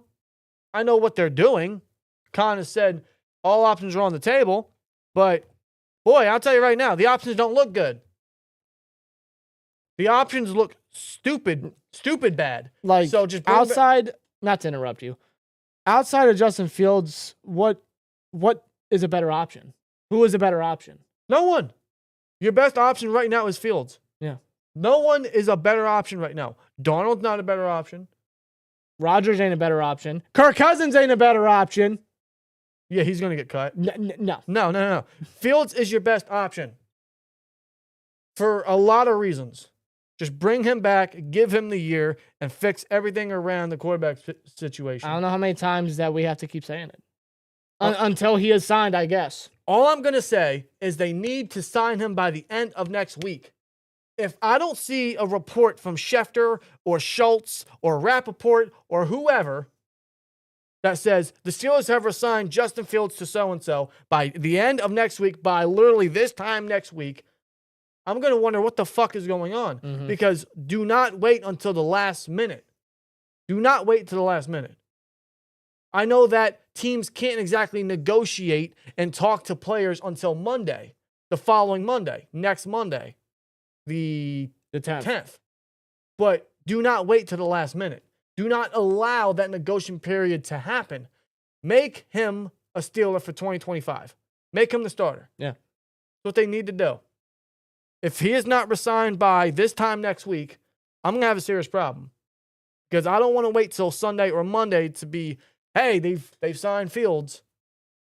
Just do it as soon as you can. Yeah. Get it over with. Same goes for me double. That's how I feel, man. That's how I feel. Otherwise, Khan's comments. We're going to get into Omar Khan's combine comments because he talked about a lot of stuff. And we're going to discuss all of the meetings that the Steelers have had up to date. But first, still, 100% exactly for Fields over Russ. I think that's hilarious. Not changing my stance on that. Let's see. Where's the chat at? If running back Ashton Jennings falls to the Steelers at 21, would you guys take him over receiver Emeka Ibuka? That's a tough question, bro. Ooh. Listen, I haven't thought about that. That's tough. I don't know. I would. You would? I think I would. Genty's too good to pass. Yeah, I'm really contemplating this because, the running backs day 2, they're still good. They may not be to a level of Genty, but they're still good backs. But there's other wide receiver options day 2 as well. Well, Genty is like everything you need in a running back in Arthur Smith's game. I know. But Genty is everything that the Steelers need in a running back right now to succeed. Everything. So I guess I would. And they can still go receiver probably round 2. But the only way that's justifiable is if they sign a top defensive lineman, if they sign a top corner. That's the only way it's justifiable. Because then that gives you every reason to have that flexibility to go receiver and running back. Yeah. You would make your offense a lot younger and you would have some serious core guys for the next couple years. That's the only way it's justifiable. Otherwise, I'm still picturing defensive line very, very early on. Because they need a nose tackle. They need somebody that's going to replace Hayward. They need someone to play opposite of Benton at some point. They need someone to fill the gaps and stop the run. Yeah. They need a big body in there. I know this will piss you guys off, but Sam Darnold will be the guy. I refuse to believe that. I just can't see it, man. I can't. It's really hard for me to vision it. No, please. Please don't. Please don't. What a waste of cap space. We already had a quarterback that threw more than enough interceptions, and that was Mitch Trubisky. Yeah, a hard pass. I would take Genty at 21 as long as we go defensive line in round 2. Yeah. But then where do you take receiver round 3? You could. Jack Besh is very good. Trey Harris. I doubt he falls. I can't see Trey Harris falling too far. Yeah, he's too good. I know, but he is coming off an injury. He is, and that might be a reason he falls, but he's too good. Too good. I don't know, man. Jalen Royals, maybe? Jalen Royals is good. How far is he going to fall? He's good. Torrey Horton, I really like. Steelers met with him. Yes, they have. Yeah. They met with a ton of guys. So, I mean, they could still wait. And you got Roman Wilson. Let's not forget, we have Roman Wilson. Well, I don't want to completely ignore him. Can't forget about the Roman Empire. Yeah, exactly. So, I mean, it all depends what they're doing for agency, guys. It really does. I mean, that's one of those situations where it's only right if they fill certain needs. Juice Wells, yeah. Juice Wells is another good one. Yeah. Juice Wells is another good one. Can't forget about Juice. Where's the chat? First pick is going to be defensive line. Remember who the assistant general manager is. Waddle. Waddle was brought here for one reason: to fix the O-line, fix D-line. To model the Eagles round 2 will probably be receiver, I'm guessing. That is where I'm at right now. I think it's defensive line and receiver as we stand before anyone is signed. That is where I'm at. And you're right. They are going to fix the trenches. That's not going to change. That's always been their goal in mind. Yeah, that is Waddle's mentality. Which, I mean, like, it's a good approach because, I mean, without the trenches, you're shit. Yeah, I mean, like, that's a great recipe to have. You got to have strong trenches. Have they passed on greats for Broderick, for Fatanu? Yes, they passed on Brian Thomas Jr. They passed on Christian Gonzalez. They passed on Quinyon Mitchell. I get it. But they're all about building the trenches, and it's not an overnight success. The trenches takes time. These players take time to develop. Yeah. You got to give them time. And it's not just the starters you got to worry about. You need to have superior depth and rotational pieces, especially on that D-line. That's their model. That's their approach. There's a reason they took Benton high. It's a reason they took tackles the last 2 years. The reason they took 3 offensive linemen alone last year in the draft. Yeah, they did. So, and those guys could be like core pieces of that line. Well, all 3 will be starters next year. Well, Frazier already is. Frazier's a starter. McCormick's a starter. McCormick had a great starter. rookie year, yeah. You got 4 starters on rookie contracts. Mm-hmm. Lord knows what's going to happen at left guard with Sayamalu. Yeah. What do you guys think happens to Sayamalu? Is he going to get cut? Do they keep him a year? Because inevitably you're going to have to replace him. Do you replace him now in free agency with a top guard like Jenkins or Becton? Do you draft somebody? Guard is one of those sneaky needs. Do they fix it now? Do they fix it later? I'm picturing Ogunjobi to get cut. I don't think he's here. They're going to save $7 million or so. Yeah. I think he's going to get cut. Is Sayamalu going to get cut? If they can find a way to upgrade it, I would. If they can find a way to trade him, I think that's even better. But you need to have someone locked under contract. Unless they keep him because he's the only legitimate veteran on that line. There's no one else on that line that is a veteran. No. And it's good to have a veteran on the offensive line. I mean, I would say it's essential. Hey, Big Ben! It's been a while since we heard you, Ben. Good to see you. I missed you. Eddie T with in more than one way. Yes. Eddie T with a $4.99 says, we need one Pickens as a number 2. Because wide receiver because his attitude isn't one worthy. I feel you. And listen, I don't think he's ever going to mature. You know, Pickens' future is unknown. It's really unknown because, well, first of all, this is what Omar Khan had to say about George Pickens. Omar Khan, when asked during the combine, he said in regards to Pickens, he said he had a really solid exit meeting with George Pickens, and he says this, I can tell you that he has a desire to be great. He has a desire to be great here. We have a desire for him to be great and to be great here. Okay. I still question his future with Pittsburgh. Are they going to pay him? Are they going to extend him? Yeah, because if you remember, I remember Jerry Dulick, he mentioned last offseason, like, despite if they acquired Brandon Ayuk or not, the Steelers' plan was to extend George Pickens, to keep him around. That was obviously before the season. Pickens, he didn't finish with 1,000 yards. I think it was 100 yards shy of that. Yeah, his final game was donut. A big donut. Nothing. Pickens, we know he's an athlete. We know the guy can have an impact. He can be a standout.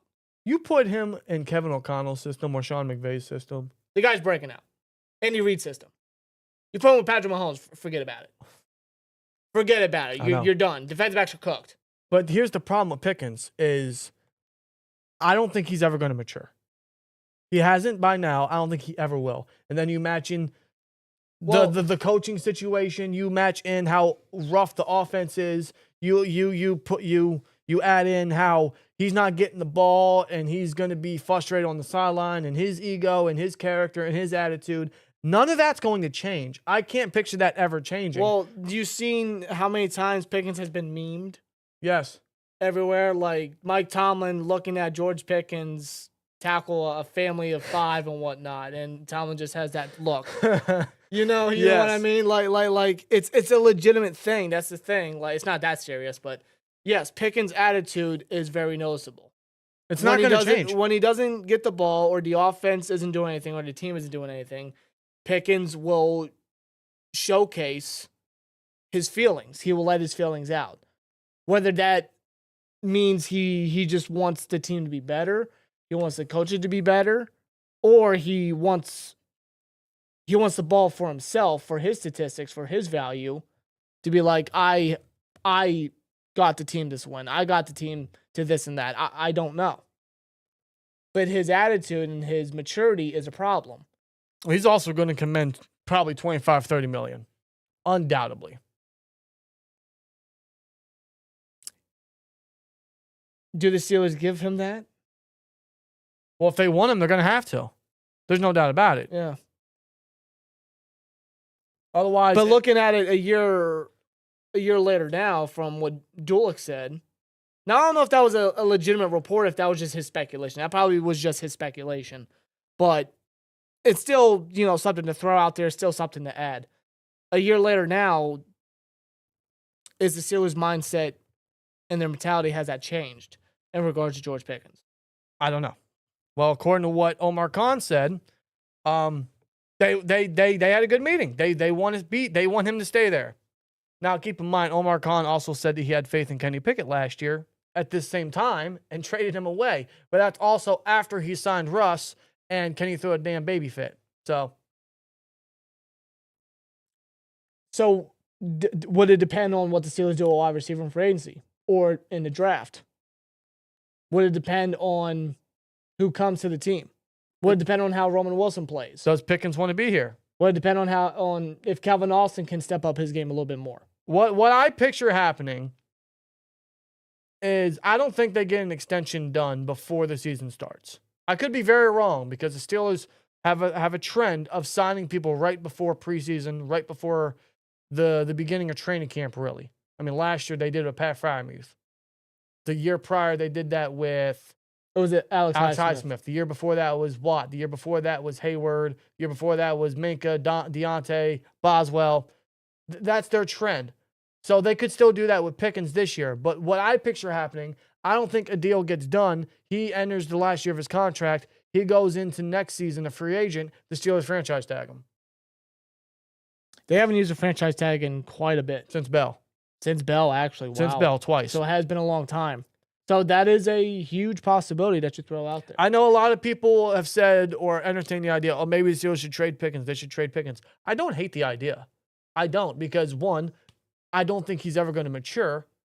I know he's such a phenomenal receiver when he's on, but at this stage, I don't think the coaching can use him properly. I don't think he'll find the level of success he should. I don't think his potential will reach the maximum capacity here in Pittsburgh. And his attitude bugs me.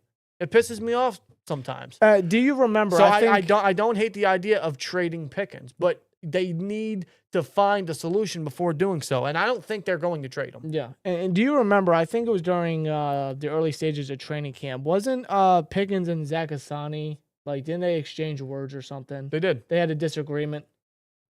I forget the context. Yeah, but I can't remember exactly the context of it, but I do remember that was reported. Coach Z held him accountable. Which is something that Pickens needs to understand. He absolutely needs. If Tomlin's not going to fucking do it, someone else needs to. Because Tomlin doesn't hold people accountable. Yeah. If he did, I think Pickens would have knocked this off a while ago. Mm-hmm. And the team knew he had character issues before drafting him. That's why he fell so far. I'm just being honest. It's just a matter for Pickens to figure out. Pickens needs to figure this out. Pickens needs to figure out his maturity. Agreed. He needs to learn to control it. Despite how the team plays, despite if he gets the ball or not, despite how it goes, how the team goes, where he goes. It is up to Pickens as a person to really keep that under control. He's not going to. He's not capable. I don't have faith that he does, but I'm just throwing it out there. If Pickens is hoping for a future with this team or a future in the NFL in general, he's going to have to learn to keep that under control. See, in a way, I agree, but talent trumps all. I get that. Talent has trumped a lot of things from a lot of players. Until the drama just gets Too crazy. too overbearing. Yeah. Like AB. Or like so many other receivers around the league that have done some dumb stuff. I'm just throwing that out there. But yeah, Somber puts in the chat. I heard the Packers really want George Pickens. What picks do they have? I haven't heard anything. Now the Steelers should absolutely be entertaining calls. There's no reports if they have. I have no idea. Now, I didn't hear anything about. I haven't heard anything. But to answer your question, what picks do the Packers have? They have the 23rd pick, the 54th pick, the 87th pick, a 4th, 5th, a 6th, and 1 7th, which we gave them for Preston Smith. That's all they have. Unless.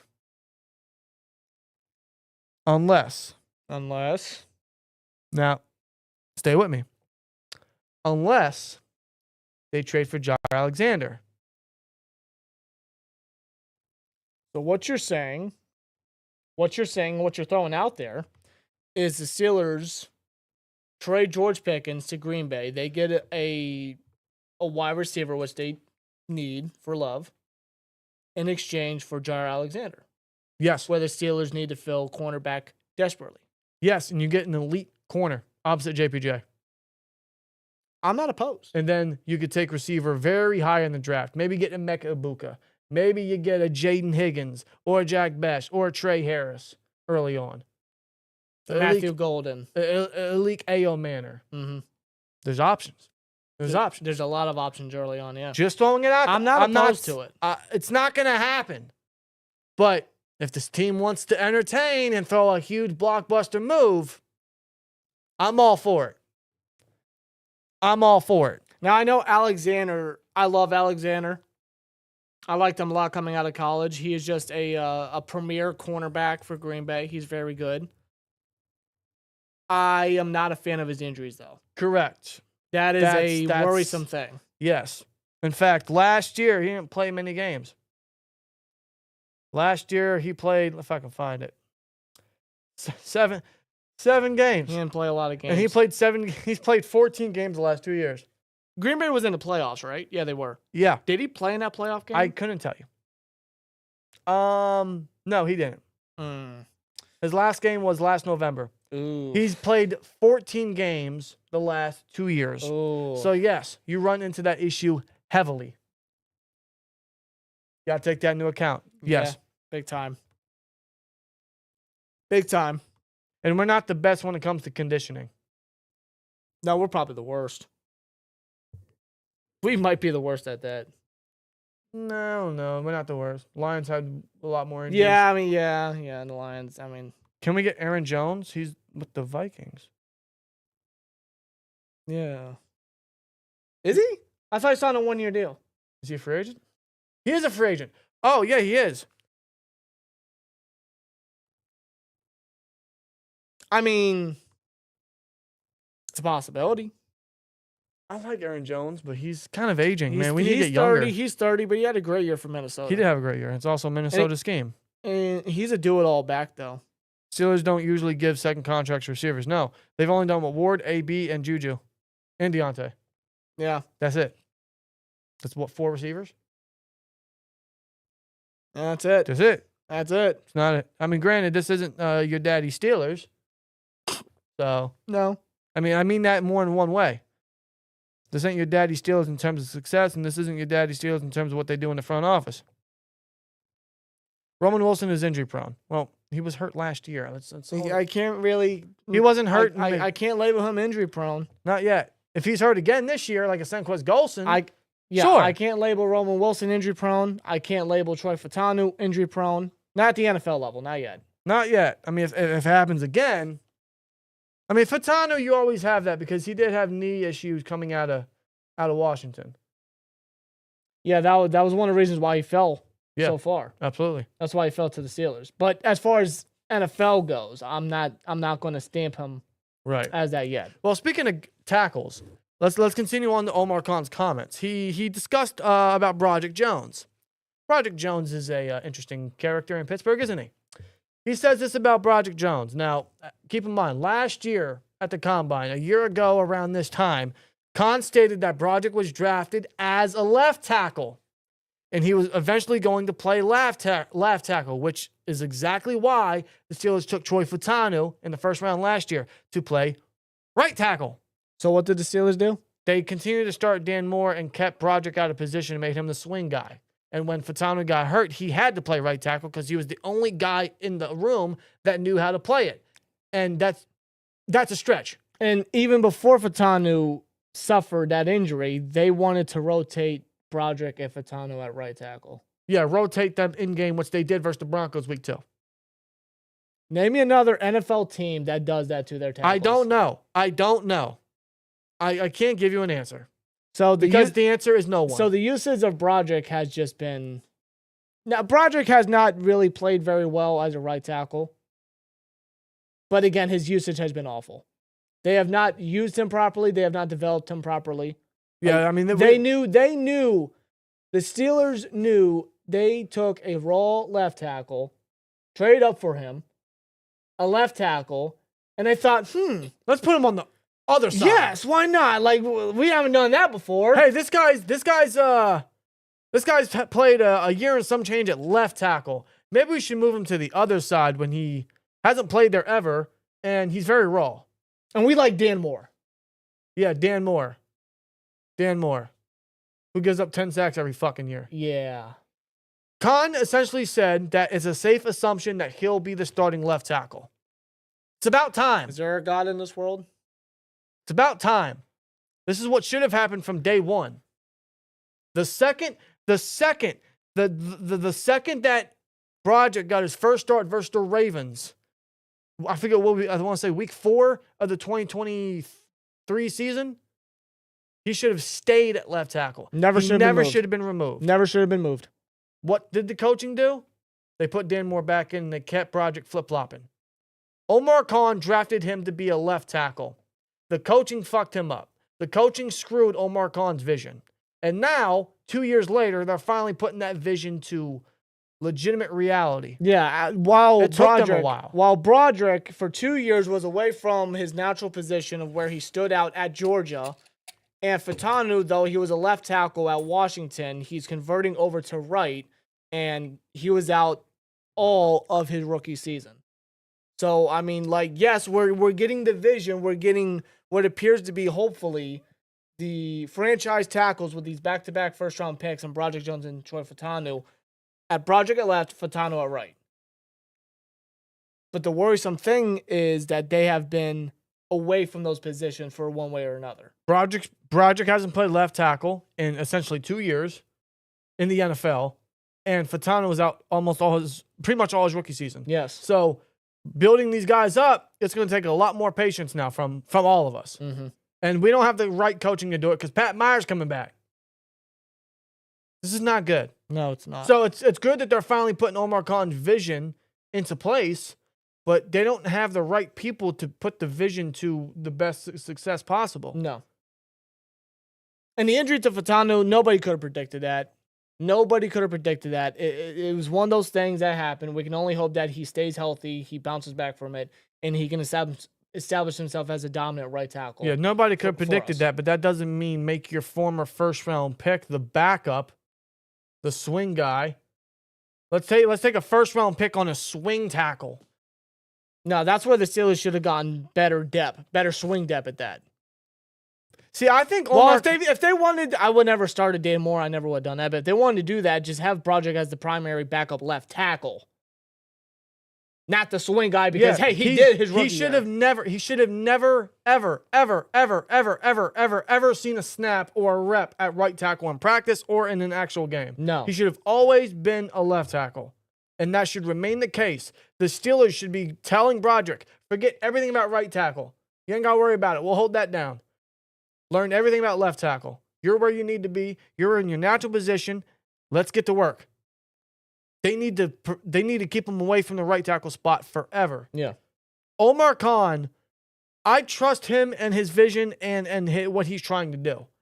The coaching is not putting that to fruition. No, it's not. They're doing it in the worst way possible. So when it comes to Broderick and his selection and everything, I know people have already labeled him a bust and all this.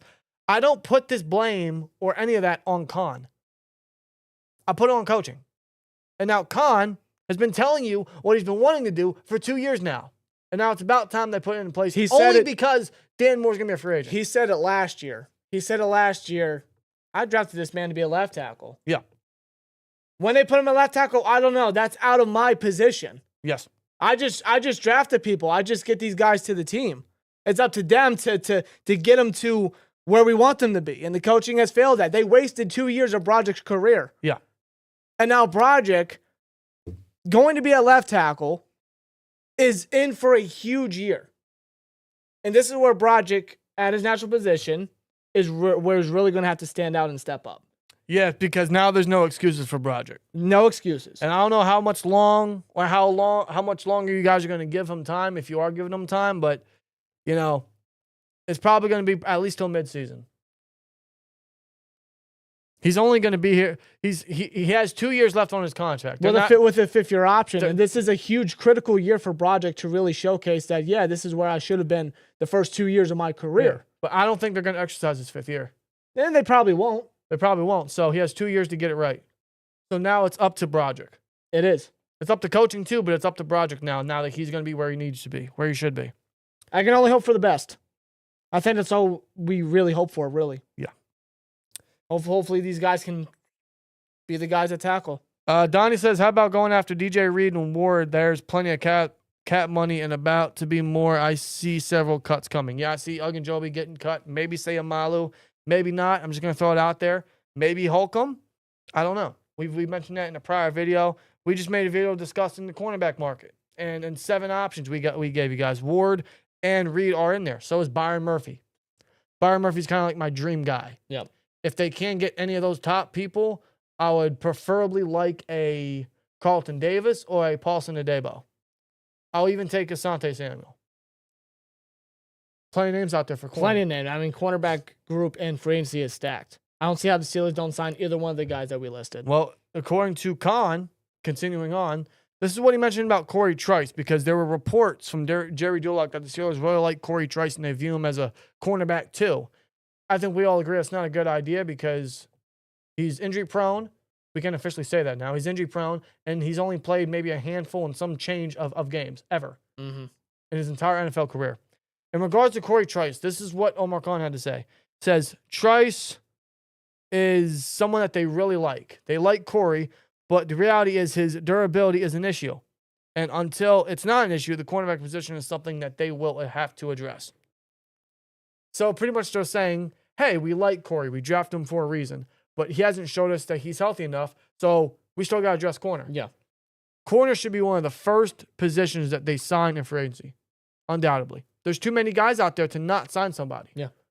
And there's too much cap space that Steelers have to not make a splash there. Again, it's a heavy group. It's loaded with names. It's loaded with talent. It's loaded with guys that you need to bring in that can fill that role and play opposite of JPJ, or guys that you need in the slot to split reps with Beanie or bring in for competition for Beanie, because cornerback is a necessity.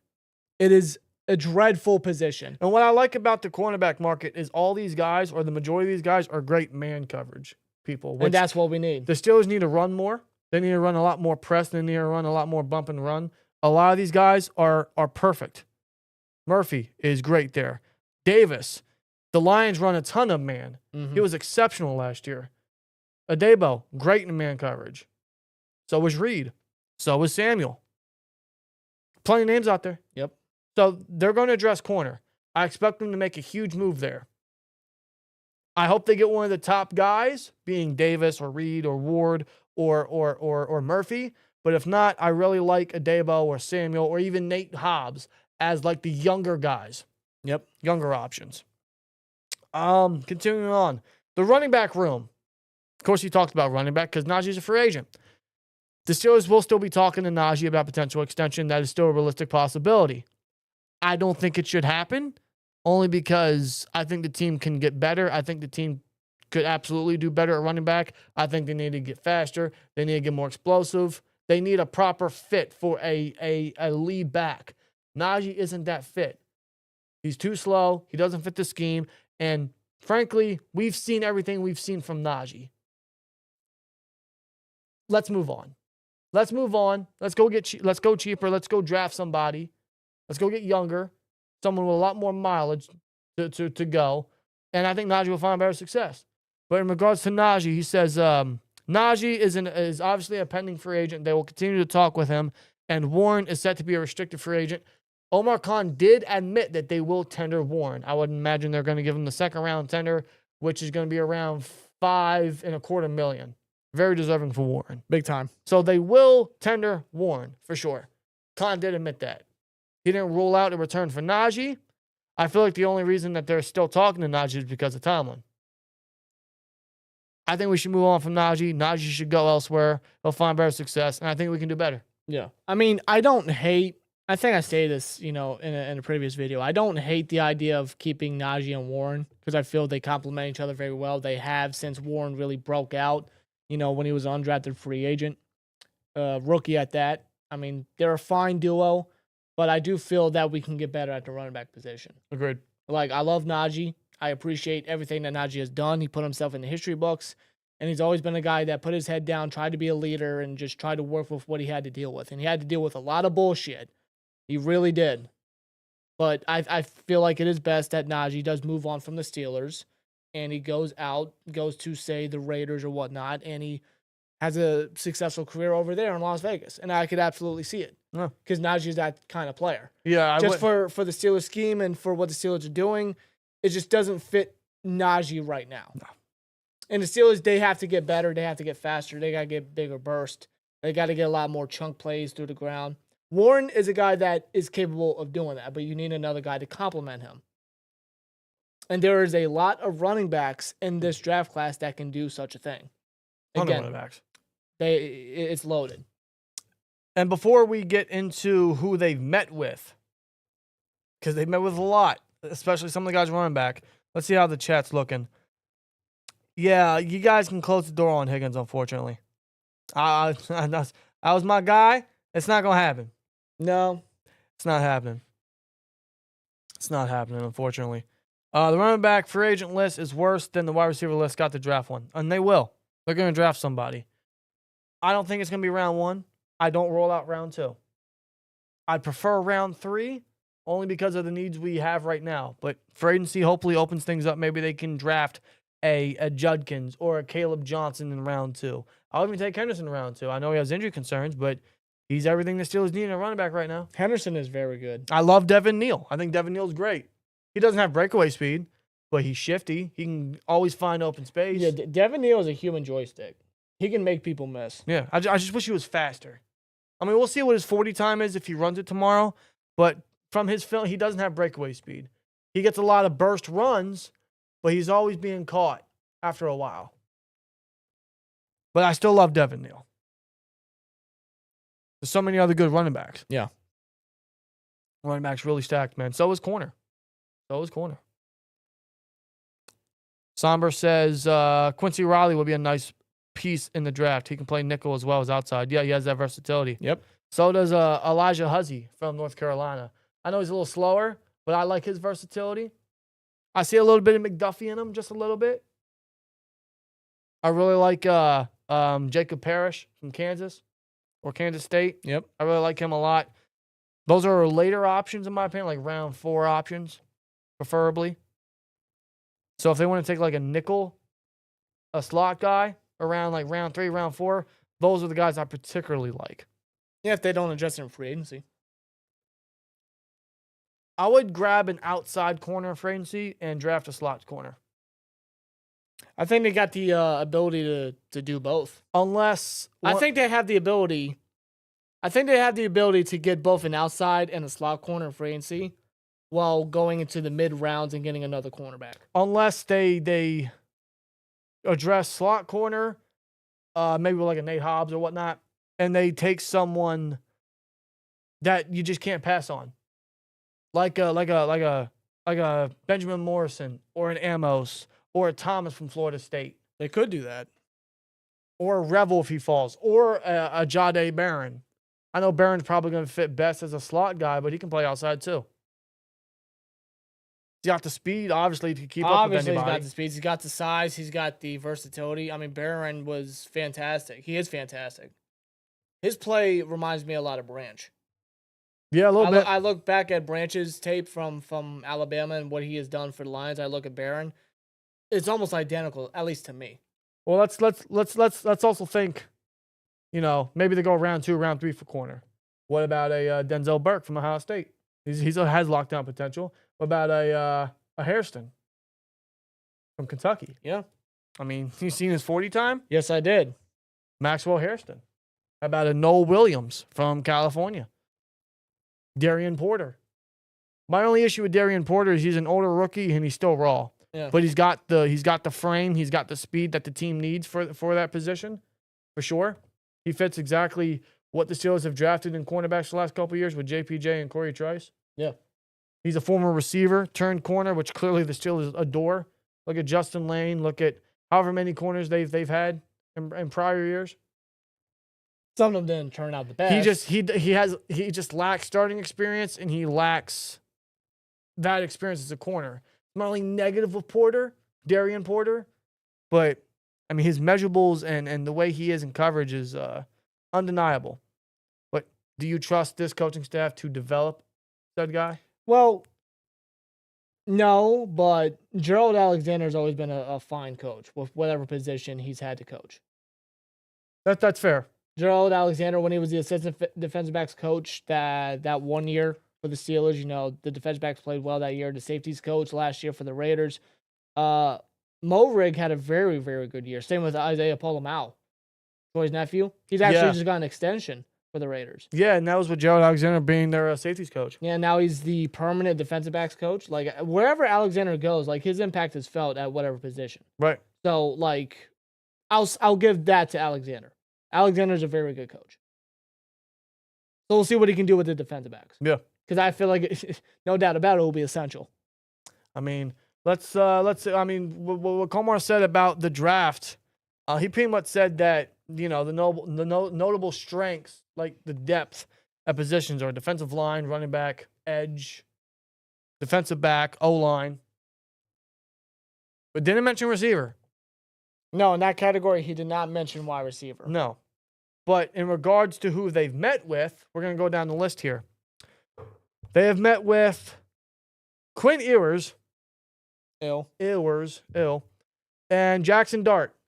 That's as far as the quarterback goes.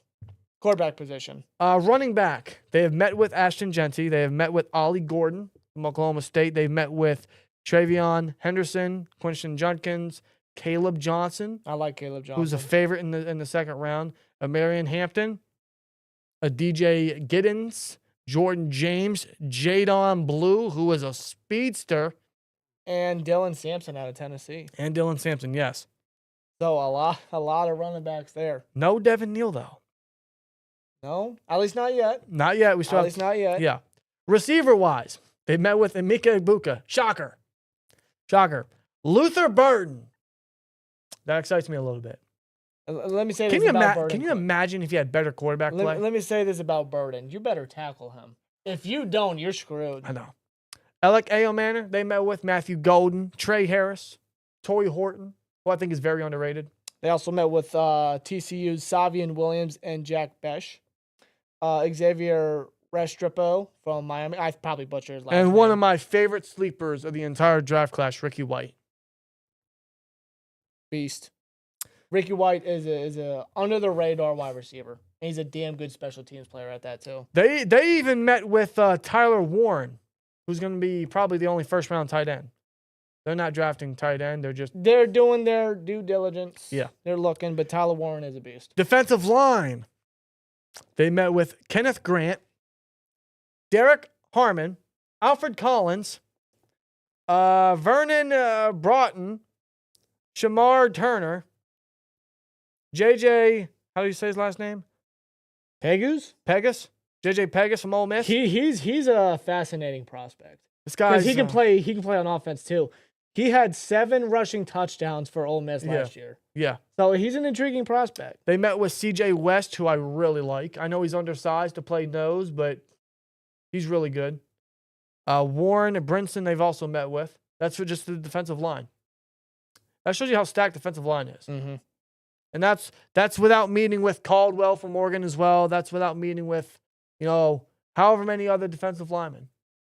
There's plenty. There's plenty. It's a stacked class. They haven't met with Deion Walker, who I'm not particularly a fan of, but I'd imagine the Steelers are going to have eyes on him. Well, Tomlin had eyes on him at the Senior Bowl. Yeah. I mean, how can you not? I mean, the guy sticks out. I'll say that about Deion Walker. Yeah, I know. But that shows you how stacked they've looked at, the defensive line core. And they haven't even looked at Walter Nolan. And Walter Nolan's going to be a high commodity in the first round, too. Maybe even top 15. Who knows? Yeah. Defensive back. They've met with Jahdae Barron, Benjamin Morrison, Will Johnson, Xavier Watts from Notre Dame, and Big Ben. Jay Cooler with a 199. Appreciate you, man. Says, I really like Harmon and Savion Williams. I heard that some teams actually asked Savion Williams to work out at running back. Yeah, because, he's a running back mix. Yeah. Running I mean, back. he is 6'5", 230. He's a big dude. Yeah. He stands out for real, but that could be interesting. Williams as a running back. I guess like a Cordell Patterson. Yeah, I mean that's probably the best. I mean, it's not a bad comp. Because Patterson, at least when he was younger, he was a good player. Yeah. Just not now. But he's speed. Have you seen his film? I have. He's got speed for sure. He's a yak guy. And he's a huge frame. Huge frame. So, yeah, Savion Williams is an option day 2 for sure. I would say day 2. I think, especially with how he's going to run tomorrow. I think him and Besh are day 2 picks. Yeah. And I like Besh. Really like Besh. Where are we off? Xavier Watts, they met with Jalen Reed from Penn State, Jacob Parrish, Zy Alexander, Upton Stout, who I really like as a potential slot option later on, too. Very good slot option. Mm-hmm. That's all they met with so far. But what I've noticed from this list, they've met with a lot of the top players from all of these positions, which keeps everything wide open for the draft as of right now. And I think no matter what, it'll remain that way. They're looking at all the options. I'm going to be very interested to see what pro days they attend, what scouts they send to which pro days, and who they bring in for top 30 visits. Yes, those are absolutely going to be crucial. But they're showing a lot of interest and a lot of legitimate first round, second round talent. So they can address these needs very early, and they can get studs anywhere. Yeah. At D-line, at running back, at corner, at receiver. It's a good problem to have for the Steelers, man. It really is. Yeah. When you're Omar Khan and Andy Weidel and company like that, like these are guys that, are scouts at the same time. Like they see talent, they see potential, they see these guys and their hardworking capabilities, the mentality that they bring. Yep. Like I just look at the class alone on, how Fatanu was like and his mentality, Rowan Wilson's mentality, Peyton Wilson's mentality and whatnot. Championship pedigree. They crave that. That's what they want to bring to the table. That's what they want to bring to the team. Yeah, the last couple of years, they've drafted Broderick, they've drafted Pickens, they drafted Darnell, all former Georgia Bulldog champions. They drafted Roman Wilson, who won the championship before going into the draft. Yeah. So Ohio State just won the championship. They might they might bring in Judkins, they might bring in Burke, they might bring in Henderson, they might bring in Will Howard. Igbuka, of course. Like they love that championship pedigree. That's what you want in the locker room. It's a common theme that the Steelers have been doing. I can see them 100% doing it again. I love it. As they should. Somber, I agree. Artie Smith would love Williams. I mean, it's just that's his kind of guy, isn't it? That's his kind of, what do you call it? Specialty, his weapon, his little what's the word I'm looking for? Like his utility knife? Yeah, Swiss Army knife. Yes, thank you. Yeah. What about T-Mac? Well, T-Mac, yeah, I love T-Mac, but he's going to be like the first receiver off the board if you don't consider Hunter as the... Yeah, McMillan is 100% probably the first off. But he's so good. Yeah. He's not being by the Steelers pick. No. There's no way. There's no way. No, there's no way. I do think Burton could fall. I think Egbuka's going to be there. I think Golden's going to be there. If they want to go receiver early, either's phenomenal options. But who do you take? I think Golden has big playability. Burton has yak ability and speed to him. I feel like with a better quarterback, he could have been a top 10, top 15 pick. Arguably, he still should be. Yeah. But if he didn't have Brady Cook as his fucking quarterback, I'm just saying. Yeah, I know, man. Ibuka, I mean, he just fits the Steelers mold to a T. He's a Steelers receiver. He can block. He can make a big play, a big grab. He's got great hands, great frame. He just fits the mold. If the Steelers have a mindset, we're going receiver round 1, and they have those 3 to choose from, you can't go wrong either way. It's just a matter of what's the best skill set for the Steelers.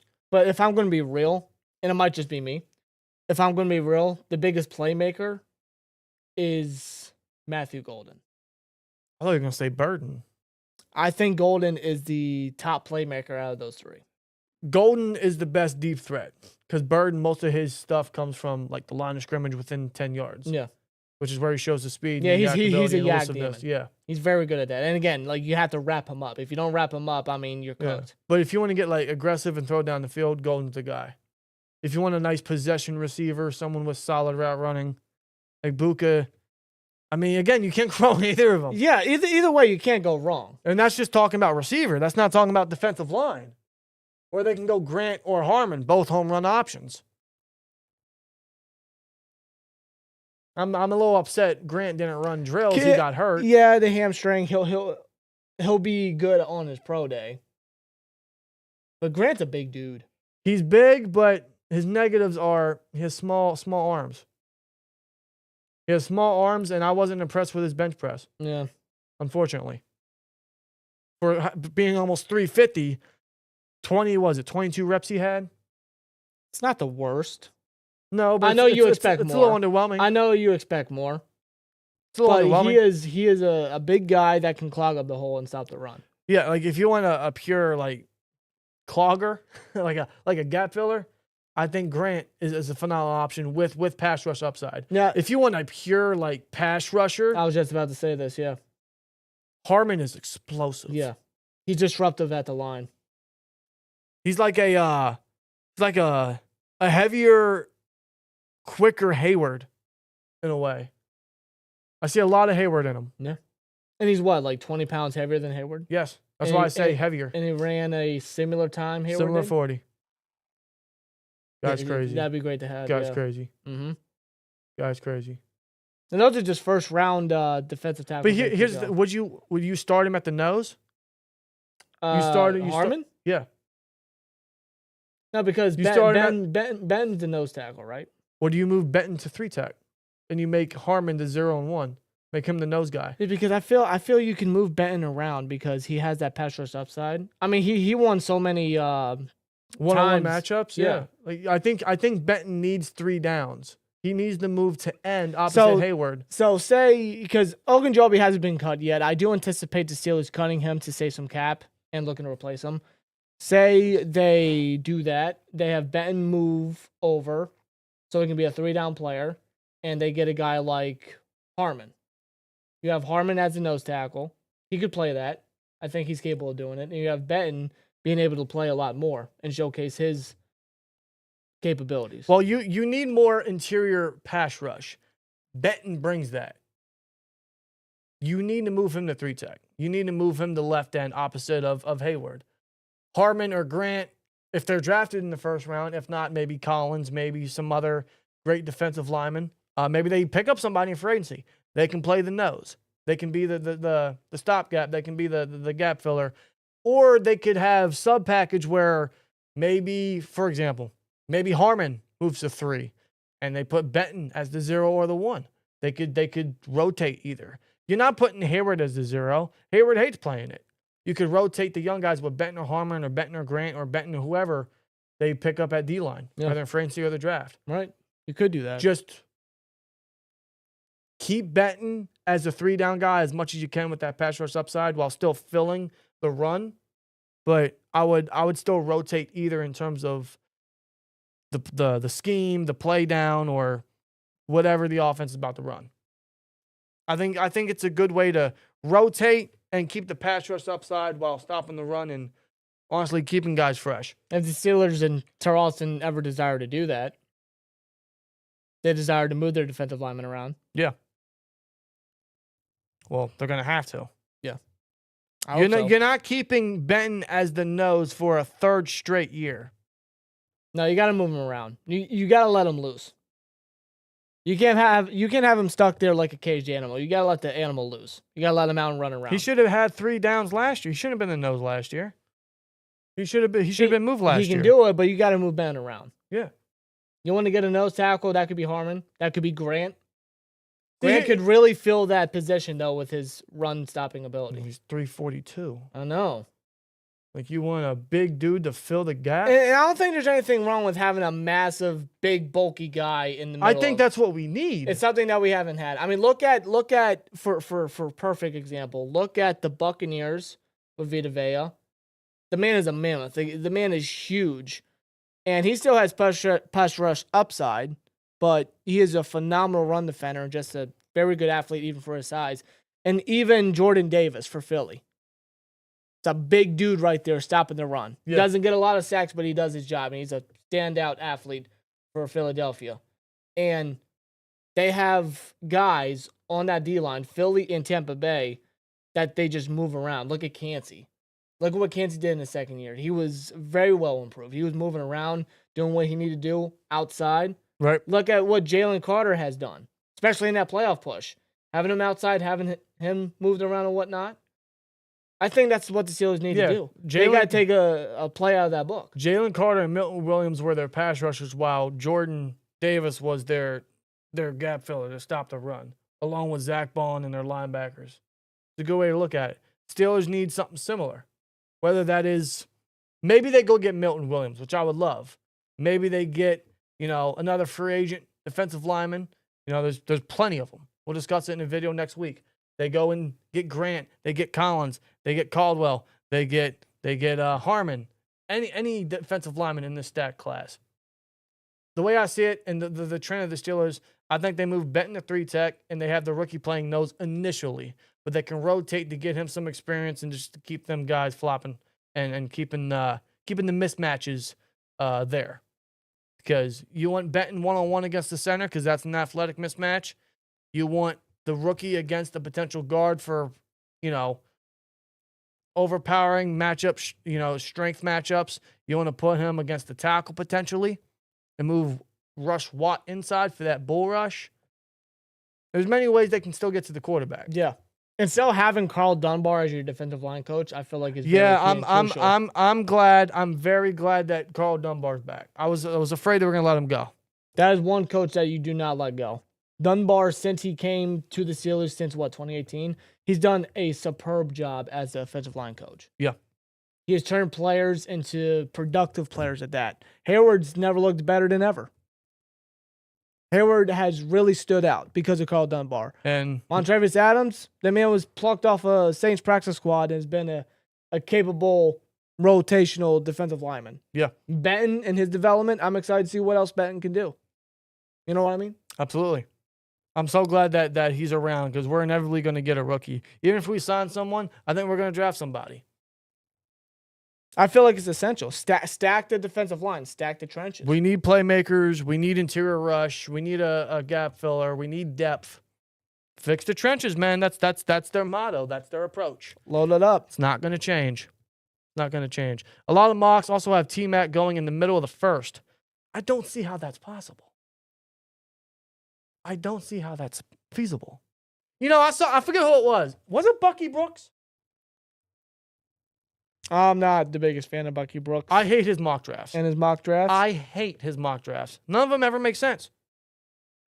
But before I say it, I want to see if it was him. No, it wasn't him. No? Maybe it was him. I will say Brooks' mock drafts are very incorrect. Or at least when he has was it Daniel Jeremiah? The Steelers selecting. Either way, I forget who it was, but I saw that I saw that they had Ted McMillan falling down to 21 and the Steelers passing on him. What? Yeah. Yeah, I'm going to tell you right now. If Ted McMillan falls to 21, I think that's the pick. That is a top 10 caliber player that fell to 21, and you say no? Yeah, I don't know who it was, but somebody had T-Mac falling to 21 and the Steelers taking another receiver. I think it was Golden. I forget. But they had the Steelers passing on Ted McMillan for another receiver. What? What receiver was it? I don't know. I think it was Golden. I mean, I'm going to find it. I mean, I like Golden. I really like Golden, I'm but... going to find it. Steelers, T-Mac. See if I can find it. Okay. What? No, it's just... Don't say that. You got me curious now. I'm reading the tweet here. Oh, here it is. Yeah, okay. Right. Mel Kiper. I should have known. I should have known. Yeah. So he has the Steelers at No. 21 taking Emeka Ibuka, and at 22 the Chargers take T-Mac. No. Does he hate the Steelers? I love Ibuka, but I'm not taking him over T-Mac. Mel. Hold on. Does he have him as the first receiver off the board? Ibuka? Well, unless you consider Hunter a receiver. I don't even know. I just consider him a football player. He has Ted McMillan as the second receiver being selected. No. Wow. Well, I've seen this tweet here on X from Josina Anderson Okay. just about an hour ago. What's she say now? Still here in Indy at the scouting combine having conversations. Sounds like the Steelers are going to have some interesting changes. We'll keep you posted. What the hell does that mean? You can't just leave me off with that. What changes? First of all, you saying changes in the Steelers, I don't believe you. Okay? What changes? What the hell does that mean? Why don't I believe it? You talking about Najee and running back? Because that changes. She just said that they will have some interesting changes. That's it. Okay, what's so interesting? I don't know. Why it's just Najee leaving? How much you want to bet? I don't know. Interesting. I don't know what that's Changes. supposed to mean. There's no changes. Steelers and changing? What? They don't change. I don't believe her. They never change. They never will. She can't just say that and not give us context. The changes will be Mike Tomlin going on a darkness retreat with Rodgers. If we sign Aaron Rodgers all because they had a little, like, head nod in, 2018? Wasn't even that long No, ago. no, It was no. like 2022. Was it that long ago? Was A-Rod's last year? I don't know. I don't want A-Rod. No. If it's A-Rod, man, I'm giving up. Do you guys want A-Rod? Yes or no? If it's A-Rod, I give up. I just realized it's a 1:15. Okay. It is, though. You can't say I'm wrong. Not exactly a quarter, dude. I'm sorry, man. You're a minute off. No, I'm not. I mean, I am. Yes, you are. You get the joke. Excuse me. I was in a country state of mind earlier. I need you now to stop singing. Now, see, you can't say that and expect me not to finish the song. I'm not going to finish the song. No, stop. I'm not going to finish the song. It's too late for this. Too late for this. God, no. No, thank you. No. Yeah, they don't want Rodgers. No one wants Rodgers. Nobody. The Giants can have him because it's the most Giants thing to do. Yeah, he can stay in New York for all I care. Screw the Giants. Stay away from the Steel City. I don't want A-Rod. Yeah, me neither. Me neither. Hard pass. That'd be the most Art Rooney thing to do, though. Yes, it is. Are we worried about Cam taking a step back or no? Says Jamal McCollum. No. Last year proved he's not taking a step back. He had a great year last year. Phenomenal, man. Walter Nolan isn't a true nose tackle, but I'll take him in a heartbeat if he's there at 21. Unless Grant is there, he's a true nose tackle. It's hard because like a guy like Nolan or Harmon, they can play nose, but I feel like they'd be better as like a 3 tech or a 4-eye. But that would force Benton to stay at nose. Maybe the hard. Steelers are looking to get a big, bulky D tackle to Or maybe- permanently play at nose. Maybe they sign a nose in free agency. Could do that. But I don't think that eliminates D-line early. No, it doesn't. I don't think it would. No, because I don't see Ogunjobi sticking around. Unless other positions are that dire. I think Ogunjobi's going to be the next cut. I don't know when, but I think he's going to be the next cut. Maybe those are the interesting changes. Right? Yeah, right? Now I'm going to harbor on that until something happens. I mean, you can't just tweet that and then, like... She tweeted that at midnight. Now I'm going to not go to bed tonight thinking, oh, what's going to happen? God, you got to love the offseason. Gotta love it. It's not a Steelers thing to draft receiver in round 1. Hope that is the change. Yeah, we haven't done that in almost 20 years. With obviously Santonio Holmes. Oh, yeah. Hell no, I don't want our quarterback on Pat McAfee every day. I forgot he was on Pat McAfee. Is he on every Tuesday or something? A-Rod? I don't know what days. I just know he's on. I'll be listening to Pat McAfee, I suppose, tonight for the chamber. I'm excited for that. Yes, say A-Rod signs with whatever team. If they need a running back, he'll recruit J.K. Dobbins because they rehab together. Remember that? What? Yeah. Yeah, it was when A-Rod and J.K. both suffered their injuries Don't do that. that they were rehabbing together. Don't do that. Let's not do that. Let's not do that. Somber says, scenario, if Grant, Nolan, Harmon, or Ibuka aren't there at 21, would you entertain trading down to 25, 30 for an extra third or fourth, depending on what we can get? Yes. 100%. If all 4 of those aren't there, which is very likely, I'm trading down because we can still get a receiver. We can still get a corner. And the past 2 years for the Steelers and Omar Khan, they've had 3 picks day 2. They don't have that this year. You're right. If they have the opportunity to get that once again, I'm all for it. Yeah. If it's for the right price, the right deal, the right time, and the right spot, the right circumstances, I'm all for it. Because having an extra pick on day 2 is very enticing. Yes. I think the Steelers need it. I think the Steelers really do need it.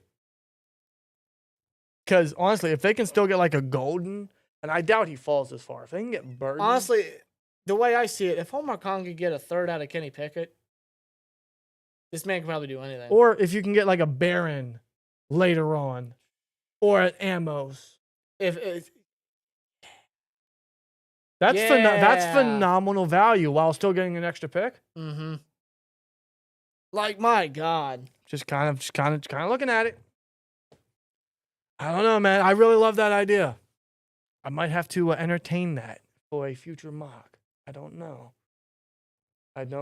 All I can tell you is our first mock will be out next week. It'll be our only pre-free agency mock, clearly. And the next mock after that will be obviously after free agency.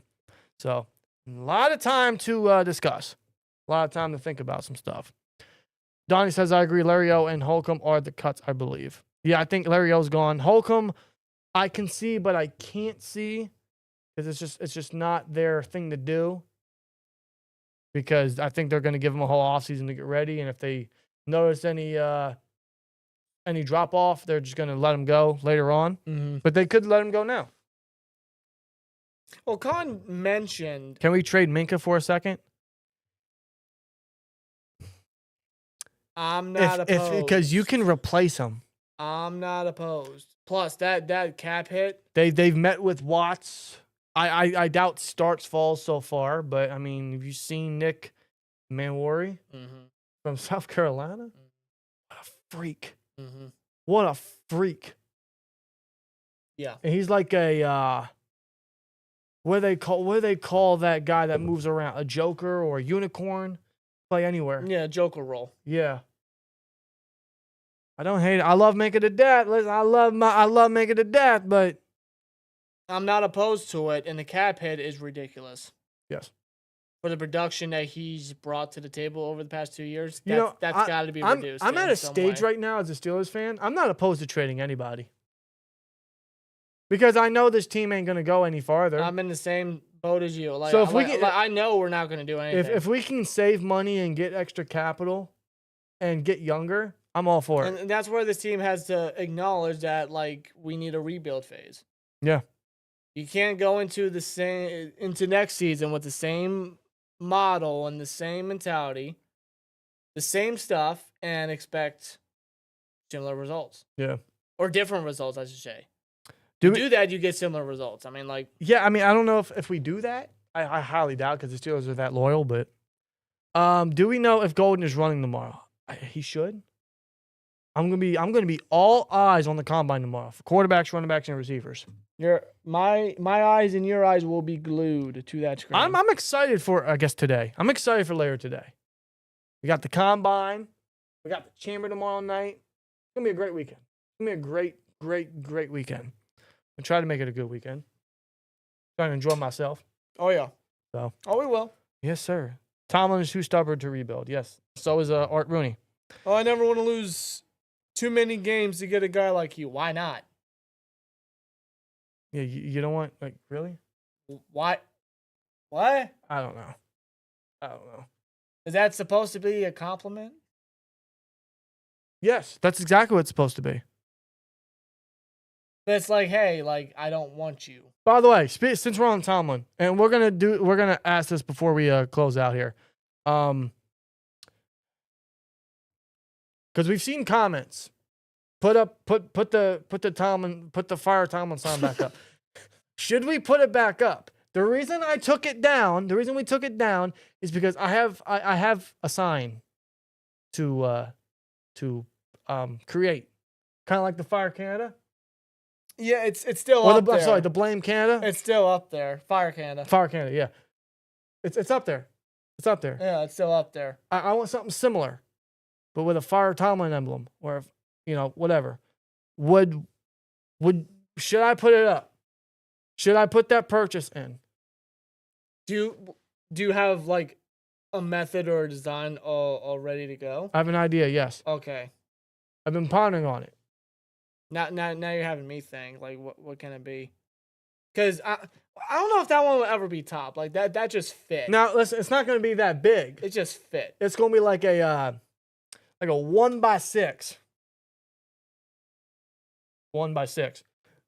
Along above the logos here. Yeah, just enough for it to be showcased. Yes. And seen. Yes, put it back up and then start a GoFundMe for his bus ticket out of town. You know what? I think that'd be fun.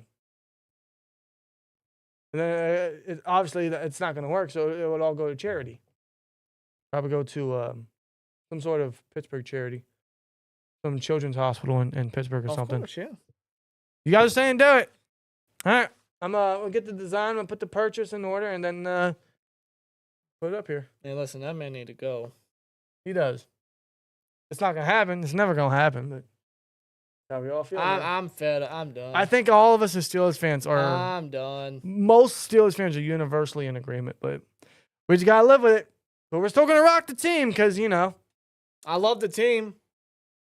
That's never gonna change. I just hate the way they do business. You know what? I'm a still a quote from CM Punk. I love the team. I just hate the guy in charge. CM Punk. Where I'm at. I think that's where a lot of us are at. We love pain. Yeah, we love pain. I feel like Alex Jones. I love pain. Pain is the truth. Pain is the truth. Okay. Alrighty. I think that'll do it, guys. It's been a long stream, man. Almost 2.5 hours. 2.5 hours. No, but it has been a minute since we have been here live on air in front of you fine folks. It feels good. Talking about the Steelers and breaking down Steelers football. It feels good, man. These streams will keep them coming, obviously, with free agency news and drafts. Yeah, these live streams are definitely going to be amped up now. Yes. I mean, it's just a matter of weeks.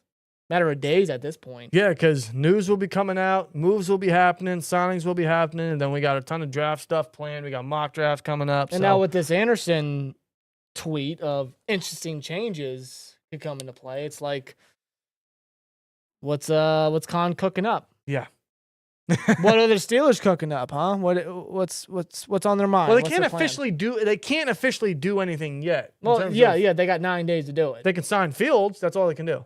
And that's They what can't try. They can't. That's what they better do. That's what they should do. I'm hoping by next week.